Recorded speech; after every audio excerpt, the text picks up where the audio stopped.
Yo, yo, yo, what's up? What's up? What's up? Y'all know what it is. It's Friday Night Lights. Friday Night Lights with your boy, you know what I'm saying?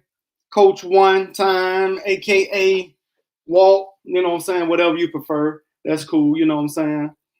Um, Give me a second. I'm trying to get my people in here. We get my people in here so we can go live and see what's going on in the world. We're gonna talk about a couple of things tonight, you know what I'm saying? Um, but let's see what my comments. There we go. You know, Facebook put me on ban. You know what I'm saying? So, you know, I'm a banned on Facebook. I don't know why, but hey, it is what it is. You know what I'm saying? Give me 1 second.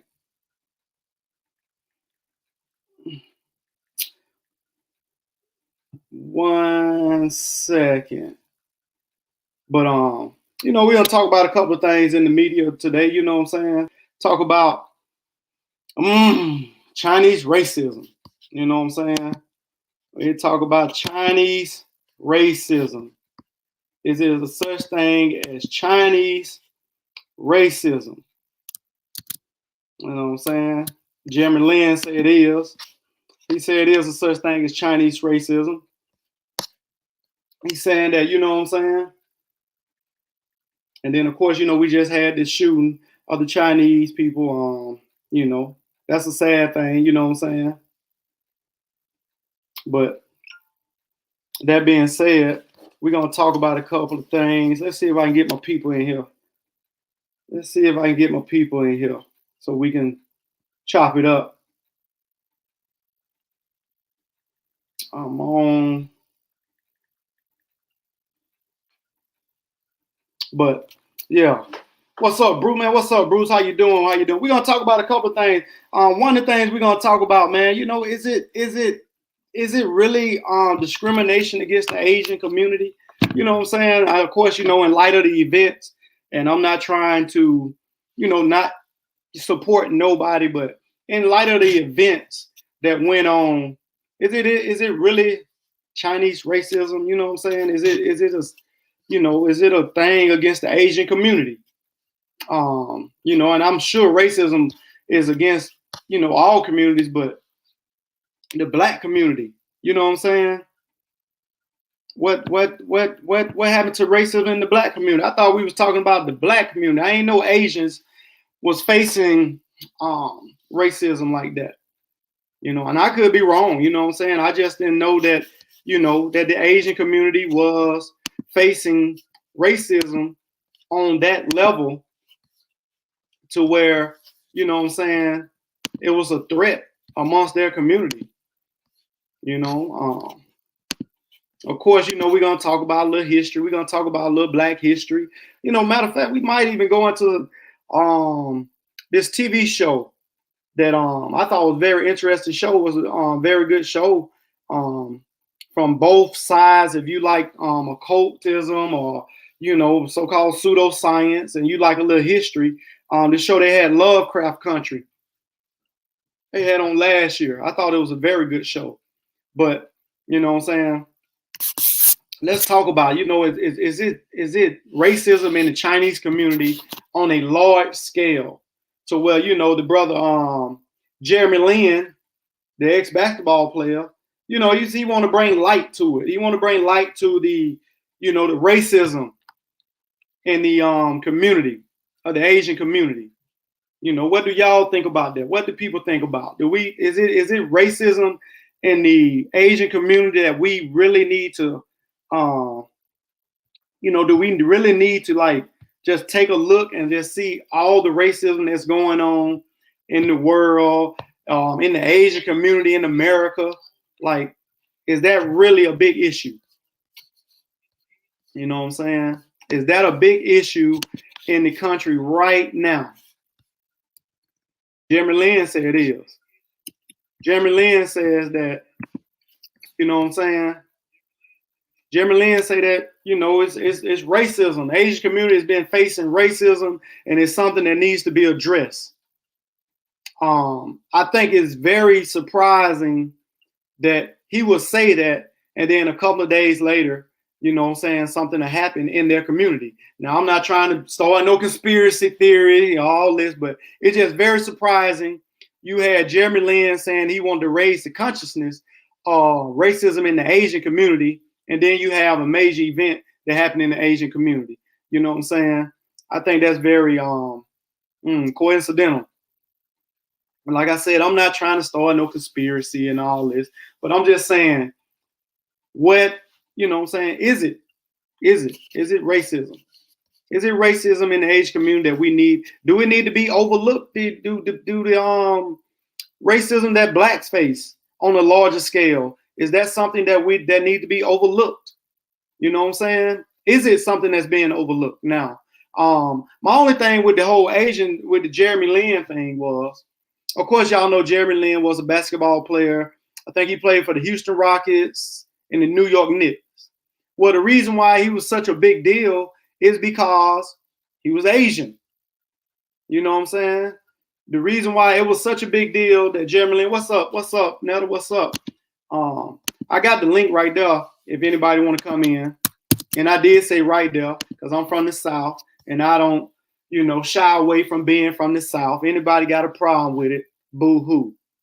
But, the whole thing with the Asian racism thing, Jeremy Lin was saying, he was pointing out the fact that, the stereotypes on Asian and all this stuff. But the thing about that was Jeremy Lin whole premise of basketball was because he was Asian. He made it a big deal. The whole NBA was like, hey, we got this Asian NBA player, which of course, that was a big issue because at the time, of course, the NBA is mostly majority black males. Of course, you have Caucasian players, but the reason why Jeremy Lin was such a big deal, because he was an Asian player. And at the time, he had no problem with him being in the spotlight because he was Asian. It wasn't frowned upon. It was something that, he appreciated. But now he want to bring awareness to the racism in the Asian community. You know what I'm saying? And I got to say, of course, I came up in the 80s.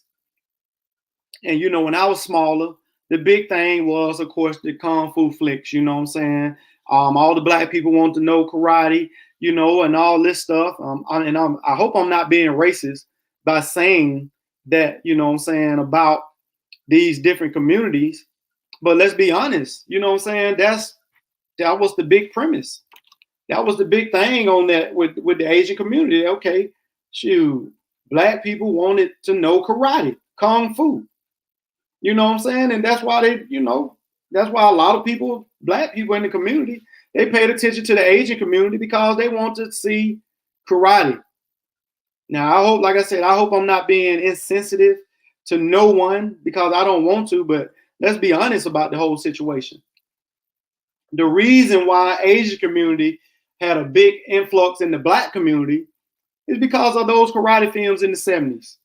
You know what I'm saying? A lot of black people, the reason why they know a lot of Asian culture or know any Asian culture is because they wanted to know how to do karate. Bro, say, damn, computer crash. Now, what's up, Bruce? If you get come on here if you want to, Bruce. The sister said Asians treat black people poorly. Oh, facts. I'm glad you said that. I was going to go into that. You know what I'm saying? Like I said, you had a lot of black people. The reason why they wanted to, know Asian culture because of those Kung Fu flicks. And I could be wrong, but I know me as a young man, when I was coming up, I wanted to look at the Bruce Lee. I wanted to look at, what's some of the Gordon Liu, Shit, the Wu-Tang Clan made a whole mega deal, billions of dollars, being that they used the Kung Fu flicks. But let's not be, let's go into a little history. Why do blacks and Asians don't get along? Because at one point when blacks was going through the slavery, Asians was one of those communities that was treating the blacks bad. And at the time, I think, you had Asians over here too. They was on the railroads, working on the railroads, but at the same time, they treat them horrible. I think at one time I was looking at, when I used to look at football heavily, it was a football player. Damn, I forgot his name. He played for the Pittsburgh Steelers, but he was half Asian and half black.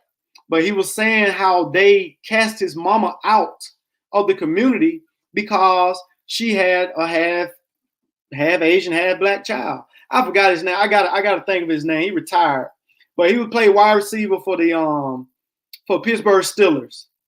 What is it? Is it? Let me see. I'm gonna look it up. Let me.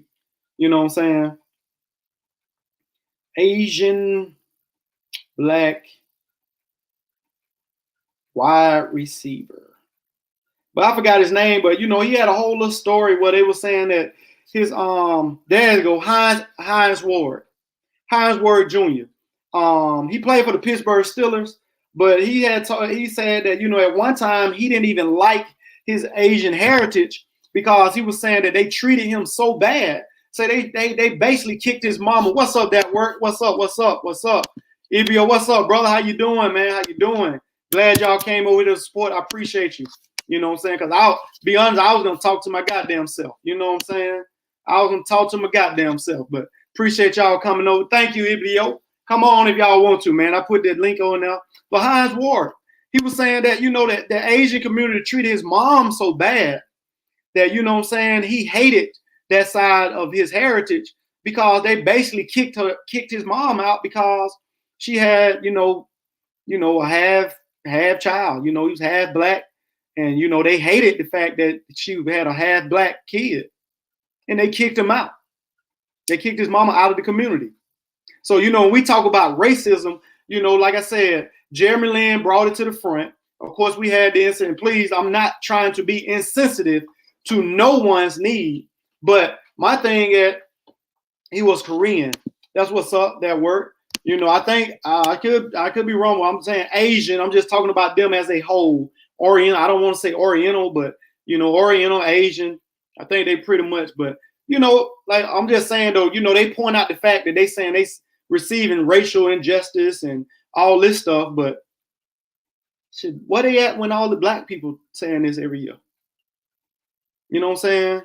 Why you don't see a lot of Asians hawk weed? They call us hack weed. What that mean, Bruce? I appreciate that. But you know what I'm saying? Like, where are the Asians when we are talking about the injustice amongst our community? And like I said, I'm not being insensitive to no one. I don't want nobody to report me and say I'm bullying. I don't want none of that. You know what I'm saying? But I think that's what got me on Facebook banned. I went on that whole little Black history. I'm gonna start talking about Black history. Facebook, I did a month of Black history and they banned me. I'm not talking about Black history no more, you know what I'm saying? But either way, all through, you know what I'm saying? Like, I think one of my teachers, Peace the True Historian, I really don't like him because he's from New York, but PC, she was showing me this clip, this little thing where it had the Asian and the coon, the marriage. You know what I'm saying? But my thing is, and like I said, I know everybody face racism. I know everybody face that beast of the white supremacist race. I understand that. But my thing is, why when these people that so-called facing all this racism, when black people come out and they talking about, hey, shit, we getting killed on TV, why none of these communities come out and step out with us? Don't know the X translate, but it usually translate. I got you. Appreciate it, Bruce. Appreciate you. Asian community has always been anti-black. You know, and know something, man. I think, and I want to make sure I'm correct, but studying Bruce Lee, I think that was one of the problems that he had with his community because he wanted to teach everybody kung fu or whatever, and they didn't want it, especially, you know, when he started teaching those brothers. You know what I'm saying? And I think he had a lot of things going on with his community when he started teaching everybody Jeet Kune Do. You know what I'm saying? Being a expert martial artist myself, hiya, you know what I'm saying? But, you know what I'm saying? Either way, you know, it's just the fact that, you know, I'm not, like I said, I'm not trying to be insensitive to nobody, but it's just the fact that we see this stuff and people want us to be sympathetic to their cause. But then when we're going through these same things, don't none of these communities step up. And I'm not going to say that these Caucasian, young Caucasians are not with us, because I've seen a lot of them rioting when we had this whole thing last summer. But I didn't see a lot of Asian. I didn't see the Asian community. You know what I'm saying? And like I said, I'm not trying to be insensitive to nobody. You know, I think racism on any level is harmful. But like now it's like a big deal. Okay, let's be sympathetic toward the Asians. And then my thing, Jeremy Lin, I understand he want to be the person to speak out for his people, but you know, we don't have to deny racism. They face to join it with them. But if you want to, our solidarity are going to have to show more. Thank you. That's good. That's a good way. Like I said, shit, I want to see you out there with us. When the goddamn police got on their riot gear, I want to see you out there with us. You know what I'm saying? That's my thing. Be out there with us. And then we can be like, no, something. They stood up with us. Let's stand up with them. You know what I'm saying? Oh, there you go. What's up, brother? What's up? But you know what I'm saying? Like, that's my whole thing with that. Like, you know, I got no problem with no community, but you know, everybody want us to be sympathetic towards, you know what I'm saying, the Asian community, when at the same time, you know, my black ass can't get caught outside.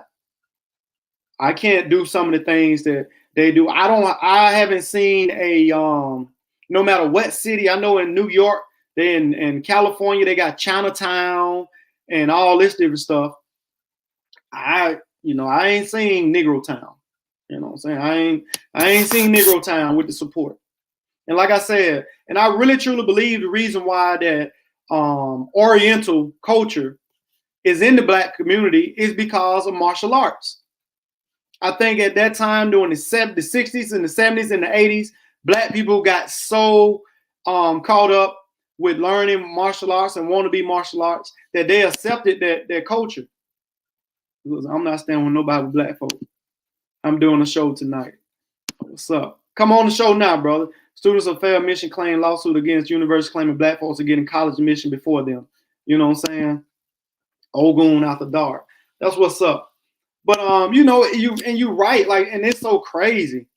You know what I'm saying? It's crazy because like, but I'm gonna tell you with the reason why a lot of these people are overlooking black people, because black people don't take shit. Look what happened last month with Black History. Black History Month. Look at what happened. You had people in the so-called conscious community beefing. You know what I'm saying? You didn't have an influx of information. What's up, Vasa? How you doing? Versace. But you know, I mean, and this right here, I can understand that because black people don't take their stuff serious. They don't take it serious, so why should other cultures take it serious? You know what I'm saying? Like I said, you had February. Where was the influx of black information? Where was the influx of black people showing pride? Where the goddamn Black History Parade? You know what I'm saying? You have more black people participating in the Thanksgiving parade than they will goddamn Black History Month. So hey, when you got these other communities putting their issues over the black community, can you blame them? You know what I'm saying? Can you blame them? Your brother say, I'm not black. Yeah, I bet you not. I will never forget the slogan my grandma told me. They were screaming in Frisco in 1960s, 2468, we don't want to integrate. And hey, brother, and that's the thing. But the sad thing about that, you saying she was saying that in the 60s, shit, you got black people in 2021 saying that they don't want other black people moving around them. Wait a minute, Thanksgiving parade, but it be lit in Atlanta. And know something, exactly, bro, that's what I'm saying. You got more black people participate in Thanksgiving parades than they do the goddamn Black History Month. So when you have other communities putting their issues over the Black community, can you blame them? I mean, really, do you really blame them? You know what I'm saying? Because like Black people don't take their shit serious. So if you don't take your shit serious, why should I?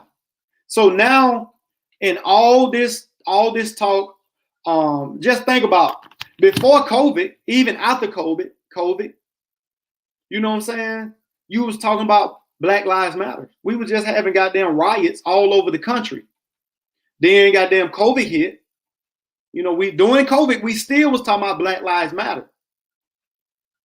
Then shit, Black History came, it skeeted out, and then hit the month of March. You know, you got people saying, look, Asians are getting racist, getting treated bad. They've been, you know what I'm saying? The racists are targeting Asians.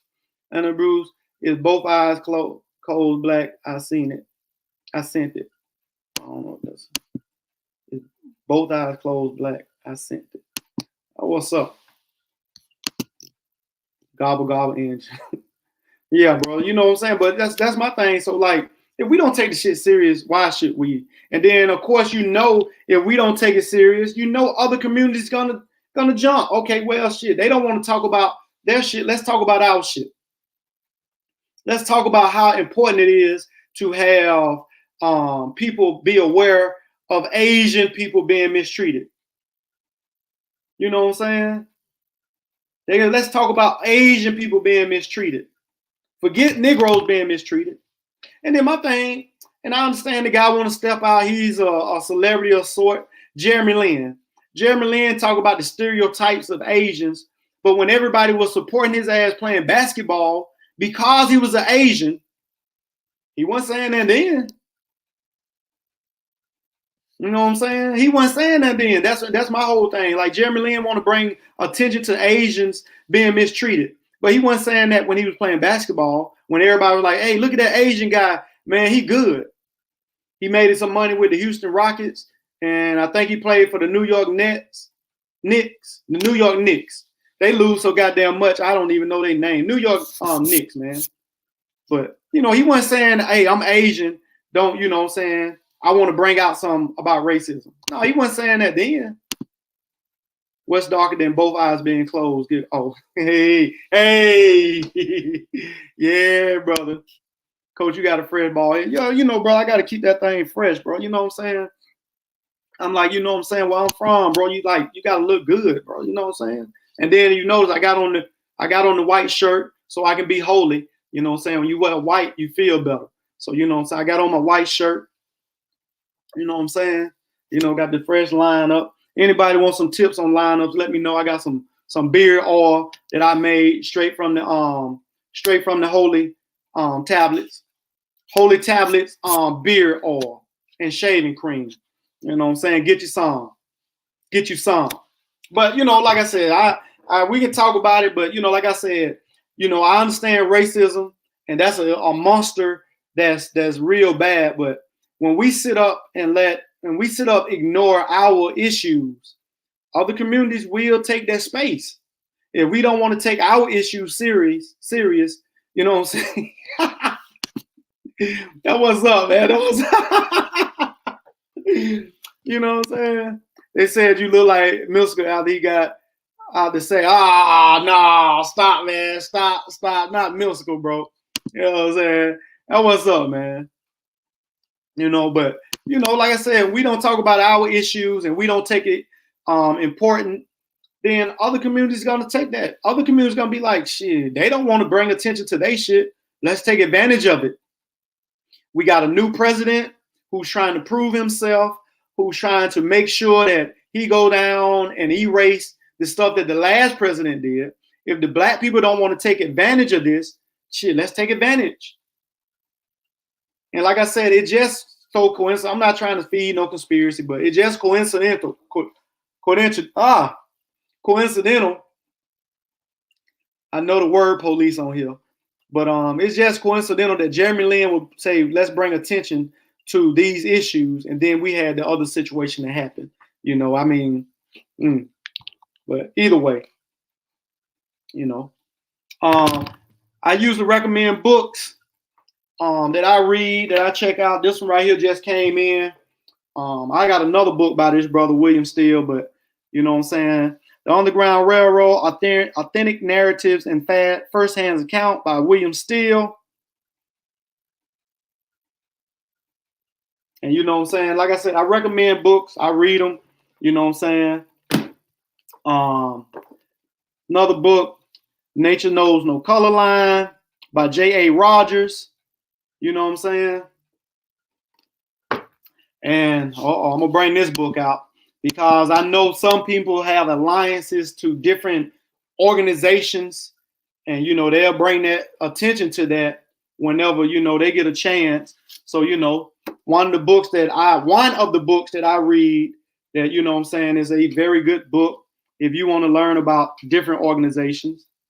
Black Gangsters of Chicago, run Chester Poop, author of Gangsters of Harlem. I got the book of Gangsters of Harlem too, if y'all, you know, like I said. But those 3 good books, you want to check them out. You know what I'm saying? This talking about the gangs and the gangsters of Chicago. Nature Knows No Color Line, J.A. Rogers, and my boy William Steele, Underground Railroad, Narratives, First-Hand Account. You know what I'm saying? Oh, hell, here he go. Oh, my God. You know what I'm saying? What none of that, man. We are supposed to be talking about, you know, we're going to go into a little pseudo. We want to go into a little pseudo, you know what I'm saying? What none of that? Ogun, where you at? You know what I'm saying? Also, too, man, if y'all know that brother, True Story, tell him I better not catch him in these streets. You know what I'm saying? Tell him I better not catch him in these streets. You know what I'm saying? It's going to be on. If I catch him in these streets, it's on. That's it. You know what I'm saying? But anyway, like I said, black people, let's step up. Step up. Let's start making these other communities be aware of our injustice. If they want us to stand with them, they need to stand with us. And the only way they're going to do that is we let them know that, hey, look, we understand what you're going through. But shit, we've been going through this for a long time. That's the only way. And not only have we been going through it from this community, but the same racism that you're saying you're facing, our community faced the same racism. You know what I'm saying? That's the only way that these other people are going to understand the plight of black people. That's the only way. If not, we're going to keep being left out. We're going to keep being looking stupid. So, you know what I'm saying? Let's make sure that, you know, we get that put out. Let's make sure these people understand that. Make sure they understand that. Look, hey, I understand what you're going through, but shit, our people been going through a lot of stuff too. You know, like I said, I could be wrong, but I really think that, let me see, the biggest thing that, I think the biggest reason that black people know Asian culture is because of those martial art films that was coming out in the 70s. You know what I'm saying? I mean, the 60s and the 70s, Shaw Brothers, you know, I don't know a black person that came up during that time that didn't look at them. And of course, you know, we always adapt and integrate stuff into our culture to where, you know, you have most of the black men at the time learning some martial arts. You know, that's not including the brothers that served in those wars, those Vietnam wars and all those wars that went over there and learned the martial arts and bring it back over here. You know what I'm saying? Nobody has struggled like us. Yes, humans have suffered, but facts, brother, facts. I saw this this video earlier where this I guess she was African and she was talking to some they look like Arabs, and they was trying to basically tell her that their struggle was just as hard as black struggle, something like that. But you know, she didn't pretty much defend herself, right? But I think a lot of that too is because a lot of black people don't do a lot of research into their own history. If we did more research into our history from Africa to America, we would be able to let everybody know that, no, I don't know no culture. It's no culture you can name that has struggled more than the African American, whatever you want to call yourself. I know everybody got a name they want to call themselves now. Everybody's something except black. You know what I'm saying? Everybody want to be something except black. Don't nobody want to be an African no more. You know what I'm saying? Everybody want to disassociate themselves with the African struggle, which is so crazy to me. That's so crazy. Like, you know what I'm saying? I really don't understand that. Like, why? Why do we have such a big identity crisis in our community? Everybody take pride in their stuff. We take pride in everybody else's community, but we the only community to where we have to, you know, I don't know, man. We have to be everything except black. I mean, you know what I'm saying? Of course, you know, if you Moorish, black means death. So I guess you can't be black then because it means death. You know, man, oh my God. And it just basically make it look like we lost, man. Like we don't know what to do no more. Like we just goddamn lost in the mix. We lost in the mix. Don't nobody want to do nothing.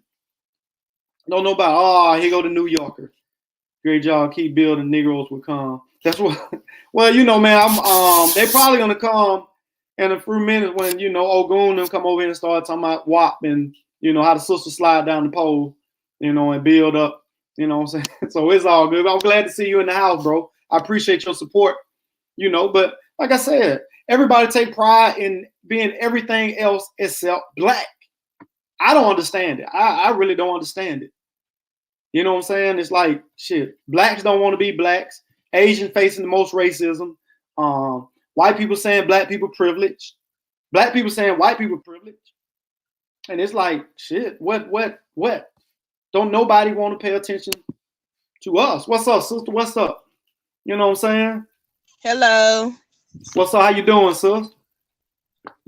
You know, I was on my Negro rant for a minute. You know what I'm saying? We're going to, you know, I'm still going to be on it, but I wanted to talk about this show.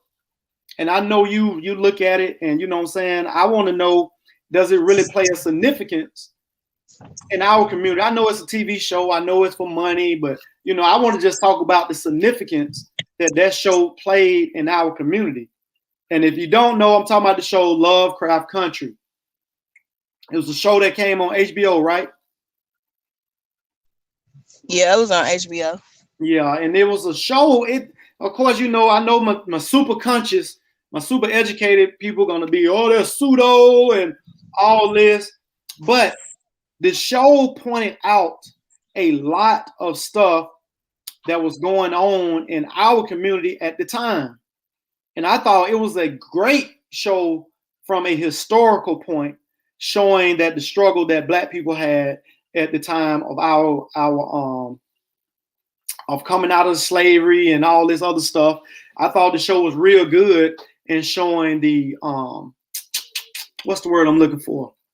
The racial demographic for us blacks and white.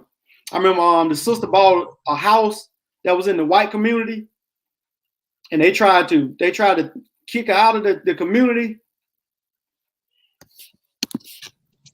This man said, yeah, but you know, not only did Lovecraft Country highlight the racial things we was going on, it highlighted the stuff we go on within our own family, within a black family, those issues, those unresolved issues that we have with our parents, and the resentment that we have for our parents because they necessarily didn't know what they was doing. They was winging it just like their parents was winging it, and it's generational curses because you will see when they went back to Tulsa how abusive his daddy was towards him because he was gay.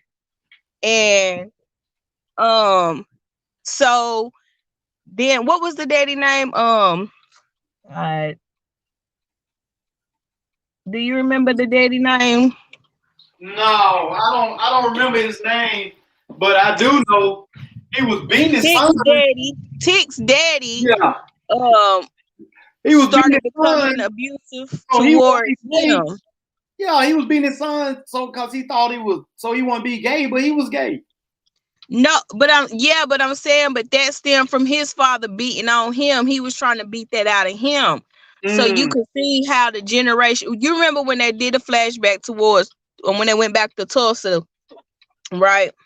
Mm-hmm. To get the book of names from the grandma. Facts. They saw Tick's daddy being beat with a branch. I believe he beat him with a branch. Yeah, he did. He did. And that was that resentment that Tick's daddy had for his older brother, because he was like, you didn't protect me from daddy. You know what I'm saying? So you can see how these different generational curses is formed in the black family, with any family, but we're gonna talk about the black family. But as far as your parenting skills, so either you act just like your parent or you try to be the complete opposite. And I think that show did a good highlight. And even though Tick resented his daddy, he had that same anger built up in him as his daddy was, and he was just as violent as his daddy. Facts. And it scared the girlfriend. What was her name? I can't think of nobody's name. Why you want to do Lovecraft Country a year after? And the reason why I wanted to do Lovecraft, because it had so much symbolism for its black households, and it also had a lot of symbolism for its black history. And the reason I'm so glad you brought up Tulsa, Oklahoma, because it has a significance in the black people in the history for us blacks. Of course, you know, a lot of black people are gonna say, well, Black Wall Street. But what they don't realize was that the black people went out to Kansas and Oklahoma when the government started knocking off them goddamn Indians and setting up land. A lot of black people migrated from the South and went out to what they called the goddamn Holy Land for black people, which was in Kansas and Oklahoma. And it was a black, damn it, it was a black guy that went out there, Edward McCabe, I think his name. He went out there and basically was like, look, hey, black people, we can have our own land. He went to the president, was like, look, we're going to set up our own state in Kansas and Oklahoma. So when we talk about, a lot of black people always talk about Black Wall Street, but they don't realize the significance of Kansas and Oklahoma for black people during that time, because that's where they went and set up basically a black shop. They were trying to set up a black state. And a lot of black people went there to basically to be safe. You know what I'm saying? They was like, well, you know, we in our own shit. Ain't nobody gonna mess with us. And they tilled the land and they built their businesses. And of course, you know, who else went out there with them? Them goddamn Jews. You know what I'm saying? But either way, that's why Oklahoma is so important to. And if y'all don't pull up your tab, as my great teacher like to say, pull out this tab and you will see. Pull up Edward McCabe. And you pull up Edward McCabe. Edward McCabe was like, look, black people, let's come out here, let's build our shit, and let's get away. Went to the president, look, we're going to build a black state. So that's why those black people were so-called in Tulsa, Oklahoma, because they had already set up that. And that's why I'm glad you brought that up, because Lovecraft Country brought a lot of that history up. You know what I'm saying? But go ahead. What you were saying? You know what else I want to highlight in Lovecraft Country that I really like? What's that? So the whole show was predicated on these white people having this magic, right? But little did they know, black people got magic too. So what did Letty do? Letty went and called on the voodoo priestess, right? Facts. And the white bitch couldn't even get in after they did that ritual. She tried to come in the house, and they were like, yeah, y'all got magic, but we got magic too. And it highlighted, you know, we so ashamed of our African systems, and y'all call it spooky and all that pseudo. Now, fuck all that. At the end of the day, that held something powerful to our ancestors, whether y'all believe in it or not. But that show highlighted that. And I believe it was actually Haitian voodoo that she was doing, because if you watch the show with the captions on it, like I do, because I got kids that yell so loud you can't hear the TV, so I have to actually read what they're saying. When she was speaking the spells. It was in Haitian Creole, I believe. If I'm wrong, I'll stand corrected. But I believe it was in Haitian Creole that the lady was speaking when they had to exorcise those demons out of the house. And also, those bodies, those spirits that was in the basement that was all mutilated and experimented on, that was a nod to Dr. Sims, the man who experimented on African women without anesthesia, and it's called the father of gynecology. And I got a book. I got that book, sis. I got that book. And let me just cut your bill just for a second, because I want to make sure we take it in steps. Because and also Versace, that show is called Lovecraft Country. It was on HBO. If you have it, if not, you can look it up. Great show, man. But let me say this about the voodoo and the pseudo and all this. I haven't seen yet. I read many books. One of the books I read was the African religions and all this. But every tribe of Africans, or every African that you talk, they had a form of spirituality.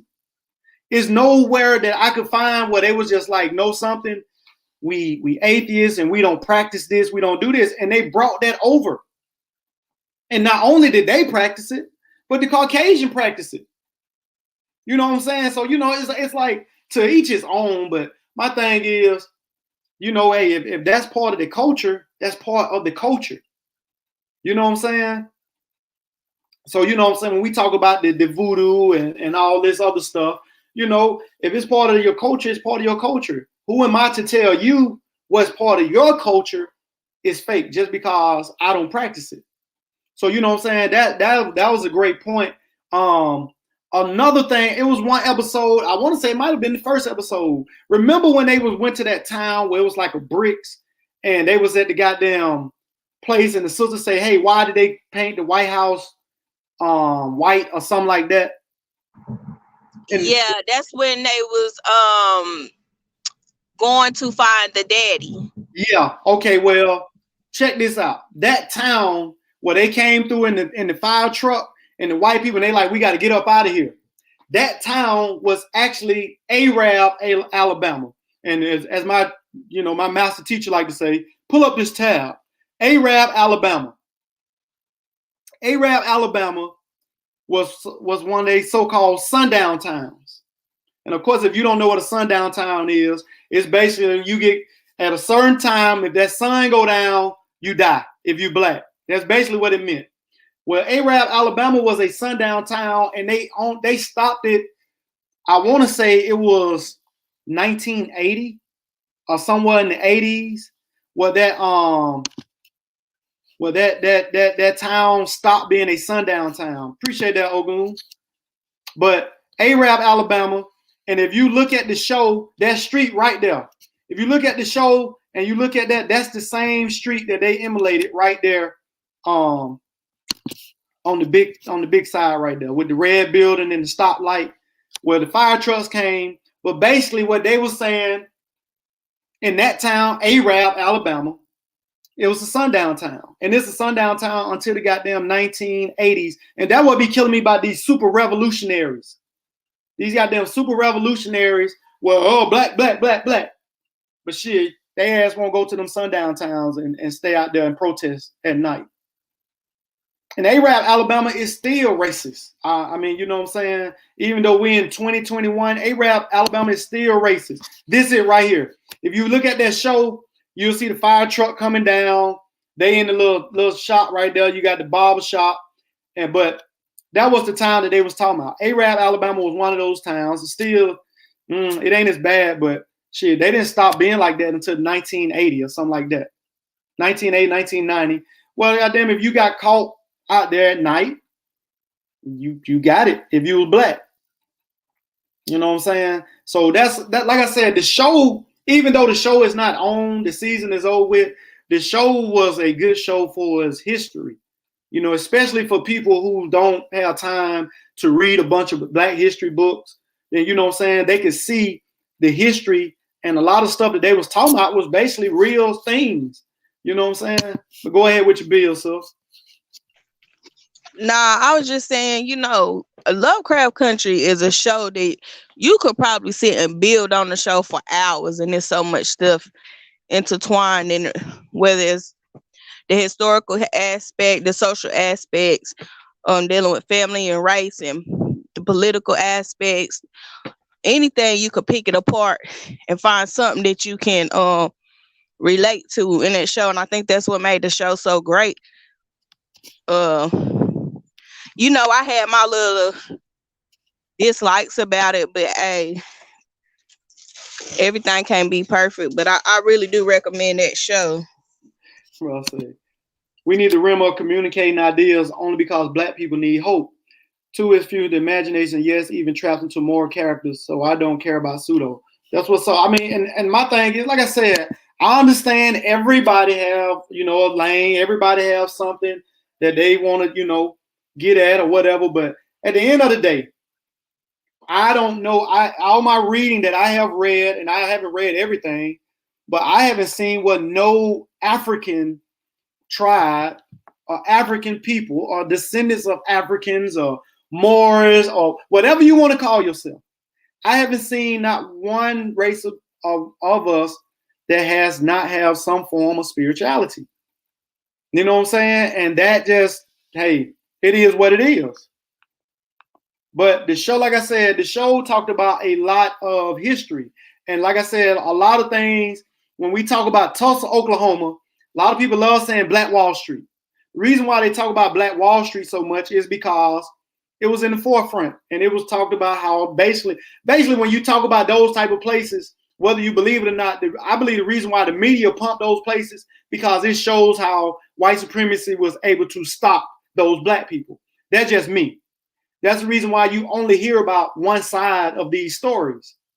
You know what I'm saying? Like I said, if you go pull up the tab, Edward McCabe went to the president. Look, I want this state so we can have a Black state. We're going to be straight. We just need y'all to stay away.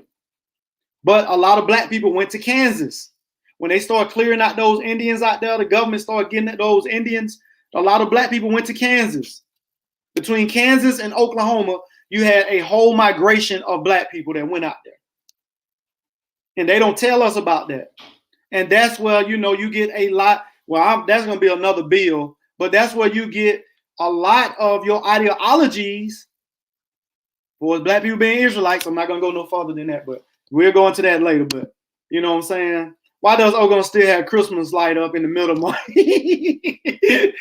Ogun, the brother said, why you still got Christmas lights up in the middle of March? Hey, he turned his camera off. Now that's some LED. Now that's some LED lights. My little nephew got them around his wall. Don't be shaming my brother. Don't be shaming my brother. You have to remember, many came as slaves with the natives. Facts, Vasa. Thank you, man. That is true. You know what I'm saying? But during that time that I'm talking about, of course, the government was clearing those Indians out, and basically a lot of Black people went out there and started, trying to live, trying to build a community. It was to the point to where a lot of Black people who didn't even have jobs and stuff. They was in Mississippi. It was a boat, and a lot of Black people was going to the boat. They actually had goddamn midnight riders to come and try to scatter Black people off because they was leaving the South. You know what I'm saying? So, but appreciate that nugget. Bolo, Oklahoma was classified as the richest all Black city in the world. Thank you, brother. I appreciate that. You know what I'm saying? And, just for shit, since you brought it up, let's not forget.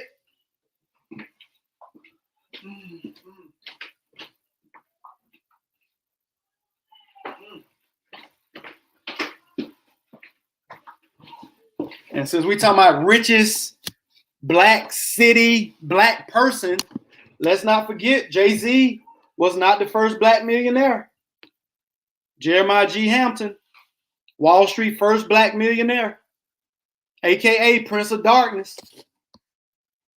So you know what I'm saying? It's like, and this is what I love, man, because you can take a TV show. We talking about a TV show. And this TV show, You got your mysticism, you got your occultism, but for the most part, it has your history. It even has the history of the Emmett Till thing, and that was horrible. Man, they even had hidden history. Like you remember, it was so subliminal. Like, you remember when they went on the road trip and you seen a black woman on a motorcycle, right? Mm-hmm. That was paying. I forgot her name. I wish I knew it. But she was the first woman to ride across the country on on a motorcycle like that. It was little small stuff that they highlighted, in that show that, we don't think about. And I hope they have a season 2. Based on the book. Book is not very long at all.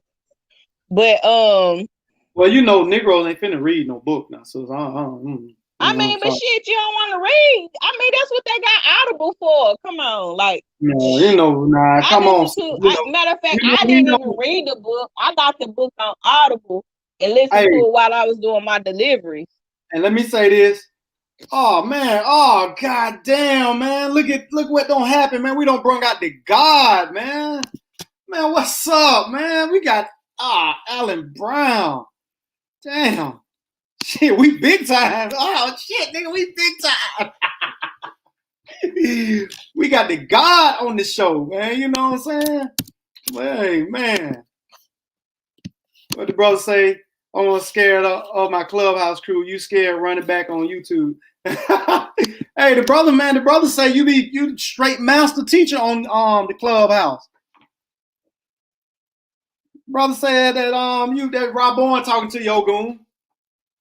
Yeah, my father, I was talking to London. Juju birthday tomorrow. Happy birthday to my little baby. She be 7 tomorrow. Oh yeah, Rob Bowen, OG on there. Yeah, I heard, man. That what's up, man. I'm about to come on there and kill all of them, man. I'm gonna be the Rob Bowen student killers. You know what I'm saying? I'm gonna be the Rob Bowen. She coming back. I'm gonna be the Rob Bowen student killers, man. All his students, I'm gonna kill them. You know what I'm saying? Yeah, Rob Bowen, you can't listen to her? No, you don't want to listen to us, man. You know that, son. You know that, son. But come on and link, Negro. What's up, CK? What's up, sister? How you doing? Good to see you. But like I said, man, that show, and like I said, I like a lot of these super black revolutionaries, these super black revolutionaries. Why they won't go to them goddamn sundown towns? And it was plenty of them to choose from. What the girl say? Oh, I'm scared we ratchet over there. Bro, say y'all ratchet over there. I told you, bro, they be lit over there, bro. I told y'all. Rob Boy to be on that damn thing at 1:30 in the morning. Lit. Yeah, that's just another way to get women. Your old ass, you be sleep, Dad. Yeah, I ain't staying up at 1:30 for none of y'all, bro. Hey, Dad, you be sleep, huh? That's it. What's up, Netta? Rob Bowen looking for you, so say something to him Rob Bowen looking for you. Hey, Rob Bowen. What's up? Bro, say sundown still exists in Oklahoma. That's where they cook meth. True story. Now, what's up, man? Like I said, it's a lot of those so-called sundown towns. Matter of fact, y'all talk. Let me get this primary real quick. Go ahead, Netta. What you want me to talk about? You want me to keep on talking about Lovecraft Country? Yeah, you can. Okay, we can. Oh, but what I was saying when they did, I will ask you to get your ass done with your stimulus money, or you got your stomach done. Man, let me tell you, I'm so glad Joe tripped on them steps, climbing up, trying to get an Air Force One, because I didn't get my stimulus. I did not get stimulated. I'm pissed. Off to the highest of pissed. Everybody else got stimulated. So you said I'm trying to get my stomach done. So you said Joey should have tripped up on them steps like that. I'm glad that nigga tripped up those steps like that. I laughed. I kept watching that video over and over just because I ain't get my money. Hold up, Rob on. I'm a couple of minutes. I'm a couple of minutes Harlem night. Harlem, 7, Lennox. And what about that east side? I ain't wearing them boots though. Niggas don't wear Timbs in Harlem though.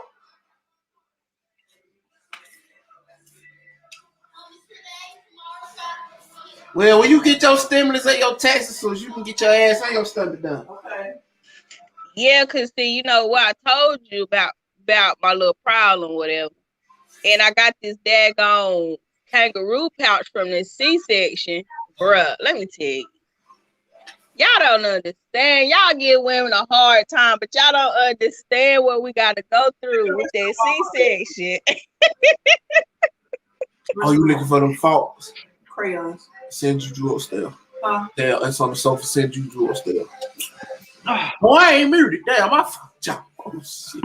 Yeah, but I had a book, Sundown. It was talking about the different sundown towns in the United States. So you know what I'm saying. But we think he from Hakeem wearing the pink shirt. You know them guys from Harlem love all that neon shit. You know what I'm saying? Cause you know you can't leave me and Ogun on the show by ourselves because we start talking about nigga shit. That's straight, all that's that black straight. history stuff goes out That's the straight. window That's with me, straight. bro. I was trying to find my book on the sundown towns, but I don't know where it's at. But it's all good. You know what I'm saying? I'm tuned in. I can't prepare for this Southern draw when I move down that way. That was a no. Don't come down here that work. If you ain't, you know what I'm saying. If you ain't from the South, we don't want you in the South. You know what I'm saying? So you know what I'm saying. Appreciate the support, Rob Owen. Thank you, man. TK. But, you know, I mean, like I said, the show had many points, you know what I'm saying? It just, the thing about it just brought so much history to light that, you know what I'm saying? And like I said, I think that a lot of times that the reason why they talk about, you know, the riots, the Tulsa riots, the Red Summer and all this stuff, I really think that they do that to show how white supremacy was able to stop the growth of these communities. You know what I'm saying? Because they don't tell you the other side of the story. It don't tell you about how Negroes was fighting and they was like, no, we ain't going nowhere without a fight. So you know what I'm saying? But bro, it's trauma porn. That's what it is. That is trauma porn. Thank you, sis. Thank you. Oh man, look what we brought, man. Oh man, honored to see you, man. Honored to see you. What's up, Rob Owen? Hello? He just want the Harlem thing. He just want us to see him in the tank top. Hold on, my nigga Roy ain't got no hat. Yeah, he trying to show us in his tank top, man. No, boy, y'all need to see that Joker Clubhouse picture. Bro, he jumped about 8 feet in the air working out, bro. What's up? I'm trying to get back. Man, what's up, bro? What's up? How you doing, man? What's up, Nito? What's up? What's up? What's up, yo? What's up, Ugu? What's up? Hey, let me ask you this, man. You scared, Ugu? Why you running back to YouTube? You don't want to come play, so you scared, so you don't want that clubhouse smoke. Ogun? It's safe on YouTube, man. Y'all, I told Coach you, bro, you the God MC over there. Oh, what's up, Sanel? How you doing, bro? What's up? What's up, man? We got the fam. They got the fam in, man. We got all the master teachers on here. What you want to add, Rock? Yeah, man. We got Rock on. I ain't no master teacher, man, what else, man? What you want to hear that shit? I'm a regular nigga from the hood, bro. That what's up, man? Shit. Go talk to. Now, let me ask you this, man, because I know from the southern perspective. I know from the southern perspective, but is it any like sundown towns, in that New York, you know, that stinky New York area? Do y'all have like sundown towns or had? Not to my knowledge, I don't know of no such thing. Maybe somewhere in upstate New York, but I don't know. I doubt that. Yeah. I never read it. What's up, man? So we different over here on the north. We different Yeah, over yeah, I here, know, man. I No, know, I know. I we some know, we brother. some What? different. We the privileged Africans. You heard? Yeah, We yeah. think we somebody, but we ain't nobody. Chanel say, "What's up, man?" I know y'all like to What run up, track and Chanel? Tim's up there, bro. Don't y'all got track athletes that run with Tim's on? Nah, we don't got no Timbs on running, but we Harlem running niggas, outside. A lot of people run Harlem niggas because we got a Harlem lot of don't got parks. Tim. No, we got a lot of parks. So like in all of the park, like it's a culture. It's a part of the culture. So like almost everybody do pull-ups, bro. Like even when I went on club, I start talking to dudes. Dudes be like 25, 26, and I'll be like, yo, go to my Instagram. I go to Insta, like, oh shit, yo, you be doing the ball? Yeah, I'm from Brooklyn. It's just a thing. It's just something that we do. They getting that big chest. For the Now most down there part, in the man. South, man, I don't know. Y'all got them Rick Ross bellies down there. Hey, man. Well, you know, hey, bro, that's only some on, brother. But now let me ask you this: you brought that up. Do you have a major?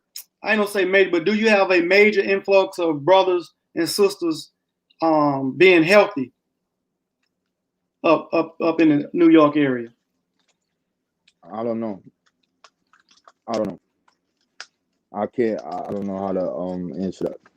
I don't know. I know that the diet is kind of fucked up because it's more fast food. I don't know. I would have to look at statistics about that. I'm not really sure. You know what I'm saying, because obesity is a pandemic. So we want to keep talking about this pandemic with this goddamn with this coronavirus, but you know, obesity that thing didn't reach. How you say the difference between pandemic, epidemic? That shit, that's just what it is. Now, in Black people communities across the United States, that's a problem because that leads to type 2 diabetes and all that other shit. You know what I'm saying? Hypertension and all of that really comes from our diet. But What's the up, way grown it man? is What's up? now, most people don't eat inside; they eat out. So that causes that. I'm not sure about that. I will have to look at it. I don't know. Oh, what's up? The brother say Phil Heath had a belly, man. What you showing, man? He's showing his COVID What's card, that? man. Where he What's got, that card? that's that COVID vaccine vaccination card. Oh yeah, I know a couple people that got it. You ain't got it yet, son? Nah, You're not I gonna ain't get got it it back? yet. Man, you know Raw Boy on that top shelf. He can't. Man, Rob, let me say this right here. Why he on here? I'm gonna say it in his face. Man, Rob Bowen ain't got shit on me. Just because he's from New York, man, whatever amount he can do, I do it I better. was just gonna say, Raw. He been wanting to challenge you, Raw. Man, like let's get that straight, man. I want to see this. Man, I'm I lift his calling weight. the camera. I'm paying the camera crew to come out and record. Not only would I match whatever he do, but I do it with a barrel of cotton on my back, son. Yo, shit crazy, yo. Y'all down south dudes different. You know what I'm saying? Y'all different. I want to see him do Yo, it what's and up, wait. Nita? What's up? Are you quiet for Nita? Huh? No? What you say? He said, "Why you quiet?" Sister Nita, I don't see you no more. I don't see you anymore. Cut. I'm sorry, I can't hear you. Can you sit in here crying? That's why. I don't see you.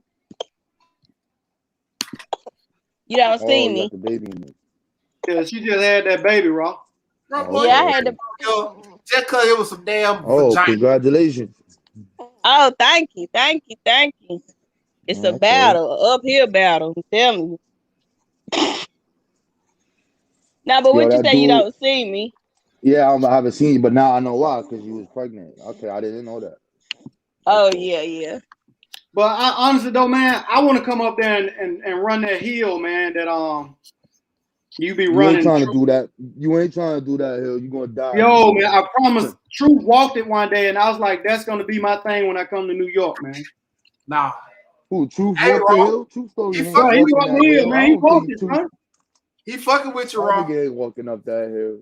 He walked up the hill and lost his earpiece. He lost his earpiece going up the hill. He's working out now. True Stormy ain't working out now, so I don't know. Maybe Yeah, I if you give heard, him a man. month, maybe he do it. Nah, nigga, that shit hard, yo. That hill hard, son. That shit hard. That's what he said, man. What That shit y'all call hard, that hill, son. man? Murder Hill. Murder We Hill. just Yeah, named it. Yeah, we named it Murder Hill. We just made yeah, that man. up. I want to do that hill one I time, still man. can't. I still can't believe we did that shit though. That shit, because we did it where you got to run up that fucking hill like 10 times. If you do that, that's 6 miles, bro. Oh, you got to run up the hill 10 times? I'm saying just when you run up and run down, nigga, that's 6 miles. If you do it 10 times, that's 6 miles, bro. 6 miles. God damn. Yeah, just running up a hill and down a fucking hill. I'll be up there like that. And then we doing Yeah, man. pull-ups. That's what I'm gonna get myself. And then we doing pull-ups at the top and then pull-ups at the bottom. Then we'll go take a break when we done, go get some water or some actually not water, Gatorade. And then we'll walk until we get to probably like 7th Avenue, and then we start running again. Now we on flatland, so we'll run like 10 blocks, do pull-ups, and just keep fucking going. So that'll be like another 7 miles, 8 miles. So we did that shit. The last time when we did it, I was like, yo, son, you know we gotta do one more. We gotta come back next week. He was like, yeah, yo, that nigga done left. He done moved. The floor didn't tell me. I was like, yo, son, where you at? God, what's the science? I see him on Instagram. I'm like, yo, son, you been out there a little long, God. Where you at? Oh yeah, God. I forgot to tell you I moved there. I ain't gonna lie, I ain't wanna do that shit no more, son. Cause that would have been 16 miles. I'm like, yo, my nigga, I didn't really wanna do that shit, my nigga. My feet was hurting, my nigga. I was like, yo, I don't wanna do this shit no more. This shit Oh yeah, hard, let me say this. Let me say this But too. yeah, I lost 8 pounds doing that shit. Let me say this too. Ogun gonna do a show Yeah, tonight. man. Ogun After Dark. There's gonna be a lot of porn on there. They supposed to be playing with each other and stuff on Nah, there. I'm not fucking with YouTube no more at nighttime. If you ain't no Clubhouse, I ain't fucking with you. The Clubhouse is the X-rated, R-rated, all that shit is on Clubhouse. I don't know what you niggas doing on YouTube. This shit, you gotta upgrade and get off of this shit. You can't be on this shit no more. That work said, man, come out to Colorado and run in that altitude, bro. Yeah, I never did that. I never did altitude work. I never did that. That might be really hard, so I never did that. Well, you might as well say I am, because when I'm kind of working out now, I got this fucking mask on, you heard? Yeah. So that does compromise your breathing. So yeah, man. Bro said I need to check out Clubhouse. Sanab. Nah, Sanab, you too righteous. You gotta stay over here, bro. I can't have you going over too there righteous. with that shit, nigga. Yeah, You stay your ass over here on YouTube. I'm not tagging you. You ain't gonna never find me on here. You stay over here with that smooth talking shit. Hey, he ain't got the temperament to be on there, raw boy. You gotta have dude, because it depends. It depends on the room. So like, if I make a room and we make it, and people that I follow me come in, then it's more like of an adult conversation. Is that when I open the room up and all these other people start coming, they're gonna fall back because they're gonna see what time is it. It's just this night, that night, man. Yo, son, these chicks, son, they got a movement that's out here right now, son. That's designed to get rid of the black man, son. These black divine feminist motherfuckers. These women. Let me ask you this. Yeah. Let me ask you this, bro. What you think about earlier I was talking about how the Asians want to bring light to the racial, the racial, the discrimination that they've been faced. How you feel been facing? How you feel about this? I don't know what they're talking about. What discrimination? They saying that they've been having a whole racial discrimination that, you know what I'm saying? They've been discriminated. I don't know what they're talking about. I know no such thing. I know of no such thing. They're liars. They have Chinatown over here. They have multiple little Chinatowns over here where the fuck I'm from. They own businesses. They got banks. They got buildings. They own all the fucking vegetable stores. They own all the fish markets. They got all of the motherfucking, all the black women go see them to get their hair done, nails done, and all that other shit. I don't know what they talking about. I think that's full of Facts. shit. Facts. And then I don't know what what you're talking about. They get bread. Jeremy Lin was like the spokesperson, but like my thing is, his whole fame was that he was the goddamn Chinese basketball player, and he didn't have no problem with that. I don't know. I think that's just some kind of propaganda, yo. Yeah, I think it's Yeah, a throw off, man. So they won't talk And about then That's it. a throw off, 2018, 2019, they were just beating up black women at the nail shops and the damn beauty Hey. supply stores. They act like we Hey. forgot about that. I remember all them videos. Yeah, they try to play us like we stupid, bro.